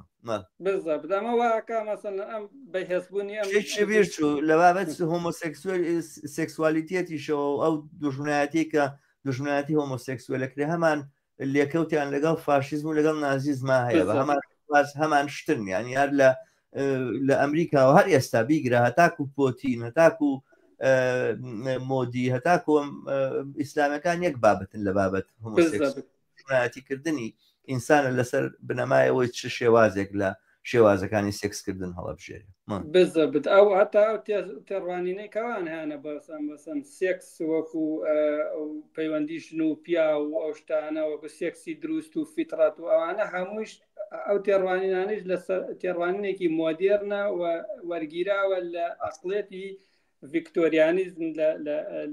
لە ئەخلاقیاتی کۆتایی سەدەی 19 ئەینا مەزان پێشتر وەکو باسمان کرد لە ناو مسلمانانە ئەنواع واشکال شتی تر هەبووە و تێڕوانی تر هەبووە ینی هەر بۆیە وازانم حەدی نییە لە هینە حەد بۆ لیواتە نییە لە ناو قورئانە هەیە نامەزن هەیە لە کتێبە فقیەکانە زۆر هەیە بەڵام فقیەکانە هەیە بەڵام لە قورئانە مەسەن وەکو شتێکە بۆ نمونە دزیکردن حەدی سەریقەی بۆ دانراوە دەست بڕینەوە نییە بۆ نمونە حرابەیە ئەوەی چیەوەگە دوژمنایەتیکردنە بەس وەکو چیرۆکێکی کۆن باسێکا وەکو چیرۆکی قەومی لوت بەڵام هیچ قانونێک نیە بەڵام قورئان و شت زۆر دەور نابینێ مەسەن کاتی ئێمە باسی کۆمەڵگەکەن تۆ لە کۆمەلگای مەسەن من چەند کتێبێکم لەسەر بارە خوێندەوە کورتێکشم لەسەری نووسی یعنی شتی زۆر عەجیب و غەریبی تایە مەسەلەن تۆ 1000 ساڵ لە مێژووی موسڵمانان 1000 ساڵ کەم نییە 1000 ساڵ لە مێژووی موسڵمانان تۆ بەردەوام لەلام سۆفیەکانەوە شعر هەیە لەسەر هەتیوبازی و مناڵبازی و لەسەر جوێرەکانی ئیتر ئەوان لەو سەدەماوالی تێگەشتون مەسەن بۆ مەسەن هەتا ئەسەن کارە خۆی ئەڵە شاعیرەکە خۆی باسێکە وەکو عیبە سیر نەکراوە شتانە لەو سەردەما ئەم تێڕوانی مەولانە لە هیند هەیەی وە نییە مەولانای مەولانە کەمتر مەولانە گوێ بوو لە ڕۆژانەیە شەری مەولانە باسی ئەوەیە کە هینی بە جۆرێک لەسەر بڵێن ئەم بابەتە پیا قسەیەک هەیەە هەر زۆر هەر لە شێخ ڕەزای خۆمان خراپتر بەسن باسی کردویان کابرایەکی گیانەگەن سەنایی شاعیرێکی گەورەی فارس بۆ دوایشە مەزن بووە بە سۆفیەکی گەورە و بەناوبان بەناوبان سەنایی شعرێکی ئەڵە چوومە بازار و هەتیوێکی لوسم بینی و هەر یەکسەر ناسیەوە لە فیکەی خۆی حاڵی بوو بەم تەسویرە ڕە هەر هەمووی باسێکە مەزن ئەڵە سمتی دەرکە و سواری بووم وەکو چۆن موسا لەسەر کێوی تۆر بوو ئەمە لای خۆی سۆفیە و هینە تەسەوف شێخ ڕەزای تاڵەبانی مەزن شعری هەیە شێخ ڕەزای تاڵەبانی یا ڕەسوول الله چی باشە سەگی ئەسحابی کەف ئەوە من لە ماوانە کەچی لە لارە شعری تری هەیە ئەڵە چی ئەڵە گویان گەروەتە ئەکۆنی عەرش بلەرزەت عەرشی بە یەکوەتە بلەرزەت بەچی ئەرزەت حجرە موندیم 100 بەچە بگایم و یە خشتی هەم نەمی لەرزەت ئەمە شعری مەلا و هینەکانە سۆفیەکانە ئاگادە بەزەن لە بەرامبەرە مەزان کەسێکی وەکو مەلا مەزهەریە ئەڵێ شێخەکان مەلاکان نمونەی بەرزی ڕەوشتی ئێمەوانە مەزان کەسێکی وەکو ناوەکەیم بیرچووە ئەوە فوادی مەجی میسری ناوەکەم ڕاست دانیشتووە بە بەرامبەری تووڕا بێ بابای تۆخ کابراایی ئەدیبی دەبڕۆ لە مێژووە هەر بۆ خۆی بۆی بێنەرەوە کە تۆ چەندینی تر هەیە کە دژی ئەم تێڕوانینەی ئەوە کە مەزان هەتا تێڕوانینی ئیسلامیەکان لە مێژووخان شارەزای مێژووی ئیسلامی شارەزای مێژووی نازان مسڵمانان چۆن ژیاون تێڕوانینێکی تەواو مۆدێرنانان هەیە بەڵام مۆدێرن بە معنای هەنێ پۆزتیڤ ڕۆشنگەرانە بەڵکو ئاوتۆریتێر سەرکوتگەر دژی هەموو پێشکەوتنێکی کۆمەڵگان هەندێک هەندێک بە فاشیزم وەکوی لە ئێران نایبینی دقیقا ئایدۆلۆژیایەکە دڕندانە لە خزمەتی سیستەمی سەرمایهداری لە خزمەتی کۆمەڵگای و ئەگەر ئێمەمانان بەڕاستی ئەمە گرنگە ئێمە لێرە تاکیدی لێ بکەینەوە میرۆ پێشەوەی بچینە سەر ئەو کۆمنتانە کۆمنتی زۆر هاتوونە بێ بیان خوێن گیان لێمان تۆڕانە زانی پێشێ بچی گرنگە وەکو کۆمونیستێ هەمیشە و دایم ڕەخنەی ئێمە لە ئایدۆلۆژیای ئیسلامیزم ئەلێرەوە بێت تا چەند ئەم ئایدۆلۆژیایە خزمەت بە سەرمایهداریەکە خزمەت بەو نەداری و بەو هەژاری و بەو شەڕ و شۆڕ و بەو چەسانەوەی ئەکا کە ئەمڕۆ لەلایەن سیستەمی سەرمایهدار لە ئاسی دنیاە پیادە ئەکرێت و پراکتیزە ئەکرێت و ئینسان بەدەست ئەم سیستەمەوە چۆن گیری خواردووە ئەم ئایدۆلۆژیای خەریکە داکۆچی لەم سیستەماکە بەم معنایە بێ ڕەخنە بکرێت و ئەوان نەم بە معنای ئەوەی ئەها دەقەکەی فڵانە ساڵت و ئەمە و ئاەتە و ئەو حەدیسە و ئەو قسەیە ئاوا وترا ئەوانە بە بڕای من ئەمە ڕەخنەیەکە با هەبێ خەڵگووان ڕەخناگرێ بیگرێ بەڵام ئەمە ئەو زمانە نییە کە کۆمونیستەکانە بێ لە بەرامبەر ئیسلامیزما بەکاری بێنن و لە بەرامبەر ئایدۆلۆژیا شەڕی پێ بکەن بەزە بدانی ئەو ئەگەر لە یەک دێڕاکوردیکەنەوە کوارتۆوت ئیسلامیزم وەکو ئایدەیەکی مۆدێرن کە لە خزمەتی فاشیزمە لە خزمەتی سیستەمی سەرمایهداریە و دژی پێشکەوتنی کۆمەلگایە دژی لابردنی هەموو ئەو کۆت و بەندانەیە کە ئێمە بۆ کۆمەلگایەکی تر پێویستمانە و ئەگەر لە بنپرسیمە منەڵێم ئیسلام وەکو لە سەدەکانی ناوەڕاستە ئێمە پێویستی بە لێکۆڵینەوەی بۆی تێبگەین لە دنیای ڕابردوو نەک محکەمەیکەین نەک بیێنین دادگایکەین و جایکەینەوە لاەن تۆمەتەکانیشی بۆ بنووسین تۆمەتەکان خۆمان بینوسین دادگایکەن ئەمە شێوازێکی هەڵەیە ئێمە بێت لە ڕابردوو تێبگەین چی ئەو ڕابردووە بە ناوی مەسیحێتەوە بۆ بە ناوی ئیسلامەوە بۆیە بە هەرنایە دینێکی تۆ جام کۆمەلگایانە چۆن ژیاون لەو ڕۆ لێکۆڵینەوە بکرێ بەڵام نەک دینێک بێنی و محکەمەی بکەی بە تەنیا ئەو من لەو ڕۆ دژی درست زۆر باشە دەست خۆش میرۆ بەرحاڵ هاوڕیانێکی باش لەگەڵمانان هەتا ئێستا زۆر سپاسیانەکەین کە تا ئێستا بەرنامەکەمانە بینن بۆ مێدێک کە لە لای خۆیانەوە دووبارە داواکەمەوە کە لینکی ئەم بەرنامەی لە سوۆشیال میدیای خۆیانەوە بڵاو بکەنەوە پەخش بکەنەوە تا دواتریش بێ بینەرانێکی زۆرتر ئەم قسە و باسە ببیستن ئەمە قسە و باسی ئێمە بوو دیارە مەرج نییە جێپەسەندی هەموو بینەرانی ئێمە بێ پێشوازی لە پرسیار لە ڕەخنە لە بۆچوونی جیاوازی ژەکەین و بۆ مێدەی کە بتوانین بۆ بەرنامەکانی تر سود لەو بیر و بۆچوونانە وەرگین کۆمنت هاتووە دلاوەر منزل نووسێتی دەستان خۆش سپاس دلاوەر هاورە دلاوەریان ئەم کۆمنتە دوور و درێژەی ئاکرەم هاتوو کۆمنتی تریشی زۆر نووسێ وڵام ئەمەیاندایم ساڵتان لێوێت باسەکەتان لەسەر نامەدینەکانی تر لە سیاست و دەوڵەت و کاری تایبەت دوور خراوەتەوە بەڵام دینی ئیسلام ئەوە ناکات هەر ئەوەش جیاوازی گەورەی ئێستای نێوان ئیسلام و دینەکانی ترە پاپای ڤاتیکان چەند ساڵێک لەمەوبەر داوای لێبوردنی لە خەڵک کرد کە دینەکان کاری خراپی بەرامبەر کردوون بەڵام نە لە ئەسەر و نە هیچ بانخوازێک و نە هیچ دەستگایەکی ئیسلامی بە ئێستاشەوە بێت نەک ئامادەنین داوای لێبوردن لە خەڵکی ڕۆژ هەڵاتن کە بەهۆی دینەکانەوە زەرمەند بوون بەڵکو ئێستاش داوای جێبەجێکردنی ئاینی داوای جێبەجێکردنیەکەن بەرحاڵ بەڵێ ئەمە یەکێک لە کۆمنتەکان بوو کۆمنتێکی تر هاتووە هی هێوردلێرە ئەو خاڵە ڕاستە کە دەبێ وەزعەکە بگۆڕین بۆ ئەوەی دین ڕەواجی نەمێنێ بەڵام ئەوەش ڕاستە کە ئەگەر دینی تلیاک نەبی و وازی لێبهێنی ڕۆشناییت بۆ گەڕێتەوە و واقعەکە باشتر ئەبینی بۆ مەبەستی گۆڕانکاری واتە نابێت تەرکیزمان تەنها لەسەر خاڵی یەکەم بێت ئەمەش ئەو کۆمنتەیە لەو کاتەیە کە باسی ڕۆڵی دیمانە کرد وەکو تلیاک یا وەکو تلیاکێکە ئازار گەیشتوان پەنای بووە بن وەک تۆ پێشنیار کرد وتت و دیارە مارکسیش بە جۆرێک بەمانەیە باسیەکە ئاینی ئیسلام تەنها باوەڕ نییە لە ئێستادا فاشیزمە ئەوێت کۆمەلگای ئینسانی غەرقی خوێن بکات دینی ئیسلام بۆیە حیزبی بۆ پێکهێناوە بۆی بگاتە دەسەڵاتی سیاسی واتە ئەوەی مارکس دژی سیستەمی سەرمایهداری خەبات بکەن و ئێستا نابن سەرسەختی پارێزەری ئێستا ئاین سەرسەختی پارێزەری سیستەمی سەرمایه‌داریواتە یاقینە سەرسەختی دژی ئاینی ئیسلام بین. بەرحاڵ ئومێدەوارم باشم خوێن بێتەوە. ئەوەی تێگەیشتم ئەوەیە کە ئیسلام لێرەیە دووبارە ئیسلام وەکو دین ئەوترێ فاشیزمە. من یەک سەرنجم هەیە لەم بابەتەوە. ئەم قسەیە ڕاستەوخۆ ئەکاتە ئەوەی کە هەموو مسلمانێک بکەی بە فاشیست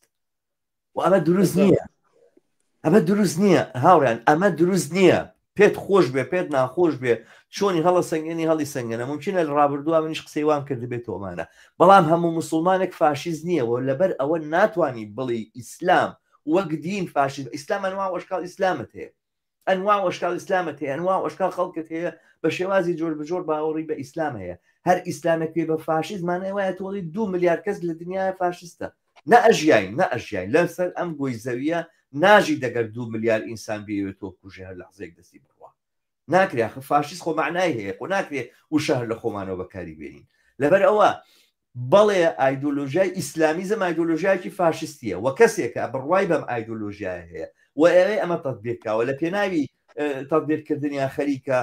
کۆشەکات و هەوڵەداتەوەوانە فاشستە. جا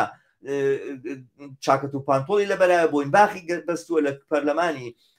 عێراق دانیشتووە لە پەرلەمانی کوردستان یا ئەوە تا لەگەڵ پەرچەم ڕەشەکانە لە بیابانەکانی سووریا و عێراق خەریکی هینە. فەرقیان نییە. ئەمانە هەردووچیان بە معنای جیاواز فاشستن، بە معنای جیاواز لایەنگری فاشیزمە. لەناو ڕاستیستەکانی ئەوروپاشە هەیە ناوەتە لە پەرلەمانە هەیەەوە هەشیانە کە دەستی بڕوە وەکوەوەی کە لە نەرویج ڕوویە یاخود لە نیوزلەندا ڕوویە ئەوانە پەلامارەدات و ئەوانە و خەڵکی بێتاوان خەڵتانی خوێنەکە عینەن شتە و ئەمەش لە لای خۆمان بە هەمان شێوەیە. بەڵام ئەوەی کە بڵین ئیسلام یعنی فاشیزم هەڵەیە. ئەگەر ئیسلام فاشیزم بیانی هەرچی مسلمان بێ فاشستەکە. ئەمە ئیتر ڕاستی وتنەوەی هەمان قسەی ڕاستیستەکانی ئەوروپایە لەگەڵ ڕێزی زۆرم بۆ ئەو هاوڕێیانە، بەڵام من مناقەشەی ئەفکارەکەم لێرە قسە لەسەر ئەفکارەکانەکە. لە ئێستادا ئیسلام گەورەترین ئایدۆلۆژیای دینێ کە خەتەری هەیە بۆ سەر ژیان و گوزەرانی تاکەکانی کۆمەلگا. پرسیارەکە ئەوەیە چی بکرێت کە ئەم پەتا خەتەرە لە سەر ژیانی خەڵک دوور بخرێتەوە. بە بڕای من بە جۆرە لە جۆرەکان جوابی ئەم پرسیارانەمان داوەتەوە. لە ئیسلامدا شتێک نییە پێوترێت ئیسلامی مۆدێرن، ناباسی مۆدرنیزم بە معنایشی ترەکەی نەک ئیسلامی مۆدرن. با ئیسلامی مۆدرنیش ئیسلام هەیە ئێستاڵێن قورعانیەکان دانیشتونەوەوانە هەتاکوم مەوزوعی چییە هەتا مۆزەی میراتیشان حل کردووە. ئەڵێ میراتی جوانیەکە ئەو جیاواز لەبین ژن و پیا ئەوانە مەوزوعی هەموو شتەکانیان حل کردووە. وەسڵەن باسی ئەوەی کە مەشروبیش قەدەغێ ئەوانە ئیسلام هەیە ئاواڵێکە ئیسلام هەیە دانیشێ نەسەکانە بۆی نەڵە وەرە لە شوێ لە قورعان نووسراوە شەراب حرامە ئێکە خوا حرامی نەکردوێ خۆشەرمە لێ ناکە بۆ حرامی نەکردووە معناوە حرام نییە و توێتی دوور بکەونەوە لیان ڕیسون من عمل الشەیطان مجموعەشتی بۆ ڕیس کردویتەوە لێوانە هەمووی ڕیسون من عمل الشەیطان ئەگەر بانەدانە بیکە ڕەنگە خراپ نەبێ مەسەلەن ئەڵێ مارەکەیت و ئەزلام و چی هینە قمار و مەشروب خواردنەوەمانە هەمووی ڕێز کردووەوانە لە ڕیسون من عمل الشەیطانی فەجتەنیبوو اجتنابش حرام کردن نییە خۆ دووخستەوە ئەنواع وەشکاڵ تەفسیرت بۆ دێنە ناتوانێت ئیسلامی مۆدێرن نییە و بەڕاستی ئەم ئیسلامی ئێستا هەیە بە تایبەتی ئەو ئیسلامە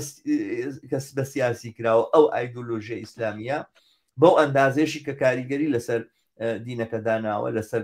ئەو تێگەشتە داناوە کە لەسەر ئیسلام هەیە کاری مۆدرنیتەیە کاری ئەم سەردەمەی ئێستاە ئەوە نییە کە لە ڕابردووە بووە کۆمنتێک هاتۆ بە ئینگلیزی بن ئەلان ئەڵێ read the Communist Manifesto book by Karl Marx and Friedrich Engels بەرحاڵ وایە ئەبێ وا بکەین نازانم مەبەستی چێ بەڵام بە هەر سوورەت دیارە ئەڵێ ئەو کتێبە بخوێنەوە ئێمەش خوێندومانەتەوە بەرحاڵ مێدوارم لە باسەکەمان تێبگا بەس دیارە ڕەنگە ناوەکانی بیست بێ بۆیە ئەو کۆمنتی نووسی بەرحاڵ دەستخۆشی زۆر هاتووە شوان عەزیز شەریف تابگا ئیبراهیم و نەجاد ئەمین جاران نەجاد ئەمین ئەڵێ جاران خەڵکانی دادیخواز لە شەڕ پێوەی ناویان مسلمان بوو. ئێستا ئیسلام واتە شەڕخواز و بکوژ و داژی کرد. بەرحاڵ ئیسلام نا ئیسلامیزم، ئایدۆلۆژیا ئیسلامیە ئیسلامیست ئەوانن کە شەڕخواز و بکوژ و داژی کرد. نازام هیچ وتەیەکەیە بەرنامەکەمان وا بوو بە 2 سەعات زۆرمان وەخت برد. بەرحاڵ سپاسی بینەرانەکەین تا ئێستا ژمارەیەکی زۆر لە هاوڕێیان بینەرمانن. بەرحاڵ بە دوا قسەی تۆ کۆتایی پێبینین و 2 سەعاتەکان لەسەر یەک دوو پرسیاریان کرد، پرسیاری ئەوەی باوەڕیان فاشیزم ئیسلام تۆ جواب بەیاوە پێویست ناکەم شتێکی لەسەر بڵێم ئەوانەی کەڵە ئیسلام وەکو پەتای دینی. من باوەڕم وایە ئێمە بێ زۆر گرنگی بە چەمکەکان بین بۆ ئەوەی بۆ جیاکاری زۆر گرنگە گەرەم و شتەکان تێکەڵ بکەین. ئەو وەختە هیچ ناتوانین هیچ دیبێتێ بکەین، هیچ گفتوگۆیە بکەین. وازم ڕوونمان کردەوە کە موقیفی ئەمە چۆن لەسەر شتانە. خاڵێکە هاوڕێ گوتی مدمینی تلیاک مەسەن ئەوە ئێمە خەڵک ڕۆشن گەرکەین لەسەر ئەوەی کە مدمینی تلیاک نەبێ. من ینی لەسەر ئەو نقطەیە قسەیە بکەم ئەویشەوەیە کە مرۆڤ تۆ تلیاکێکی لێ وەرەگری تلیاکێکی تر فێرە بێ. مەسەلەن ئەنواع وەشکاڵ درەگەیە هەر لە مێدیسینیشە لە طوبیشە وایە مەسەلەن ئەنواع وەشکاڵ درەگەیە و کێشەکە لە مێدیسنە ئەڵەن لە پزیشکی ئەڵەن کێشەکە لە مێشکی مرۆڤەکە نەک لەوەی کە دەرمانە هەیە دەرمانێکیان بەقەوەترە تەسیری ئەوگیتریان کاتێر زۆر باشە. من ئاین لە خەڵکە سێنمەوە زۆر باش. من ئاین لە خەڵکە سێنمەوە ڕۆشنگەری لەسەرەکەم ئەڵێم ئاین تلیاکە و واتان لێکە ئێوە ئاگاتان لە خۆتان دەمێنێ باشە. بەڵام واقعەکە نەگۆڕاوە. مرۆڤ پەنا بۆ دەرمانێکی ترە بە ئەویش مەسەم مشجعی تۆپێت خەریکی بەشۆ خەریکی ڕیال مەدرید دەبێت ئەچێ بە بەردەوامی خەریکی ئەنواع و ئەشکاڵی نەبێت. نازانم لە عەرەبەکان ئێستا لە لوبنان ژنێ پیا بوو ناوی لەیلا عەبدولەتیفە دانیشت لەیلا عەبدولەتیفە کرێتەوە ئەوانە قاوەی بۆ بێتەوە بزانن ڕادات و چێ بێت. نەجاتی ناوێت کە وەختێک تۆ بنەماکەیت ئەچێ گوێ لەی نەگرێسە. زۆرە لە ئیسلامەکانی کوردستان زۆرێک لە ئیسلامەکانی کوردستان دین ویان تلیاک نییە و دینێکە لە کۆنا هەبووە بەڵکو پەرەپێدانی مرۆیی بۆیان تلیاکە چۆن ببی بە دەوراکەنەوە دەوراکەن چۆن دەوڵەمەندی چۆن پارەی زیاتر پیا بکەی چۆن تاسیری هەبێ لەسەر کۆمەلگا هوەری پەروەردەکردنی سەرکردا ئەمانەوەی تلیاکی تازن بۆ هەیەمەدن کابرا ناچە باسی ئەبوو حامدی غەزالی بکە کاڵە فەقیری مرۆڤ ئەبا بەرەو بە هەشت بەڵکو هاتووە ئەڵێ نە دەوڵەمەنی و خۆ دەوڵەمەندکردن و پارە پیاکردن و ئەو شتانە لە خوا نزیکترەکاتەوە. هەتا تلیاکەکان ئەگۆڕێن مەسەڵەن ئەگۆڕێ ئیسلامەکەش فێری تلیاکی تر بووە چێ مەسەڵەن پەرەپێدانی مرۆیی دەروونناسی باوەڕبوون بەوەی کە دەوڵەتێکی لیبراڵی وەکو ئێستا بۆ خۆی بێ بە تلیاک بۆ ئینسان کە باوەڕوا بێ ئەوە مافەکانمان هەمووی دابینەکە. جیاوازی ئیسلام لەگەڵ ئاینەکانی تر ئەوەی کە مەسەڵەن ئیسلام هیچ نەگۆڕاوە هیچ هینێکی مەسەڵەن من باوەڕم نییە مەسەڵەن بۆ قسانە مەسەڵەن کەەوە درێ پاپا لە هینەکە بەدەن داوای لێبرنی کردووە لە هەزار شتی تریشە داوای لێبردنیان نەکردەوە. ئێستا مەسەڵەن دەسەڵاتیان هەیە لە تەواوی کۆمەلگاکانی ئەوروپایە. مەسەلەی سۆشیاڵیان هێشتا لە زۆر بوارە لە دەستایە مەساوە نییە بڵێ وڵا دین دەسەڵاتی نییە. دین هەم لە وڵاتانی ئێمەیە دەسەڵاتی هەیە هەم لە ئەوروپاشە دەسەڵاتی هەیە و لە زۆر داوای لێبوردنیان نەکردووە زۆر تاوان داوای لێبوردنیان نەکردووە و لای خۆ مەسەڵەن لە ئیسلامیشە زۆر تێڕوانین گۆڕاوە. من یەک نقطە بڵێم ئەویش مەسەڵەن تەشریعی مۆدێرنە مەسەڵەن شەرع لە کۆنە مسلمانان تێگەشتێکی تاوا جیاوازیان بۆی هەبووە. ئێستا شەرع مۆدێرن کراوە بە شتێکی دەوڵەتی مەسەڵەن ئەڵە قانونی ئەم دەوڵەتە قانونی ئیسلامە ئیسلام بنەمای دەوڵەتە. لە کاتێکا لە کۆناوانە بووە لە کۆنا هەر لە ناو مسلمانانە بە پێی مەزهەبی خۆ بڕۆ بە بێ مەزهەبی شافعی بڕۆ نێوت بە پێویست ئیسلام و بڕایی بە بێ مەسەبی حەنەفی شافعی ئەو شتانە مەسەڵەن ئەمە بەخۆی بە مۆدێرنکردنی تەشریع کە تۆ ئیسلامێکە هێنی لە هەموو مەذهبەکان یەک شەرع دروستەکەی ئەمە زۆر شتەیە کە تۆ دەیان بڵێ بە مۆدرن کاتەکە با زۆر درێژ نەکەینەوە زۆر سوپاسانەکان دەستت خۆش بێ بەرحاڵ زۆر سپاس بۆ تۆش میرۆ و مێدەوارم لە بەرنامەی تریشا بتوانین لەسەر بابەتی تر یا لەسەر ئەم بابەتە گە پێویستی گەر بەرنامەی تریش بکەین چونکە بابەتێکە هێنێ قسەی لەسەر بکرێ ڕاستی ئەم شێوازە گفتوگۆیانە ئەم دیالۆگانە زۆر مەسائل من بەش بە حاڵی خۆم بۆ خۆشم ڕوونەکاتەوە ینی کارێکە کاکە بڕۆم بە شوێن شتەکانە و وا بە سوچی دەست نێمە ئەم بارە قورسە ئەم باری قورسی ڕەخ نەگرتن باری قورسی بەشداریکردنە لەو ململانیە فکری و لەو ململانە ئایدۆلۆژیانی کە لە کۆمەڵگا هەیە بەرحاڵ دەست خۆش بێ بە ومێدێکە وەگوتم لە بەرنامەی تریشا پێک بگەینەوە قسە و باسی تری ئاوا بە پێز و بەرهەمدارمان هەبێ و مێدەوارم کە بینەرانیشمان هەروە لەم بەرنامەیە بڕوانن ئەمە بیرروبۆچوونی ئێمەیە ئاوا بۆ مەسەلەکان چوین و ئاوا قسەمان کرد دەواازەی ئەم گفتوگوۆیە کراوەیە هاوڕیانێکی تر ئەگەریانەوێت لەم بابەتەیە بەشداری بکەن قسە و باس بکەن ئەو وەختە ئەتوانین بەرنامەتری بۆ تەرخانکەین ئەوانیش باری سەرنجی خۆیان بڵێن بەرحاڵ هاوڕێتار دیارە کۆمنتێکی نووسی و وەختمان نییە کۆمنتەکان بخوێنینەوە دەستان خۆش بێ بەڵام هەرویستە ماماژەی پێ بکەم بەرحاڵ تا یەکتر دیتنەوەیشی تر بەرنامەیەکی زۆر سپاس بۆ تۆ دووبارە میرۆ و هەروە بە بینەرانیش بڵێم تا یەکتر دیتنەوەیشی تر وە بەرنمەیەشی تر سەبارەت بەم باسەیە باسی و بابەتی تر ئێوەی ئازیز بە شادی و کامەرانی ئەسپێری ڕێگان سپاس بینەرانەکەین شەوتان شاد هەر بژین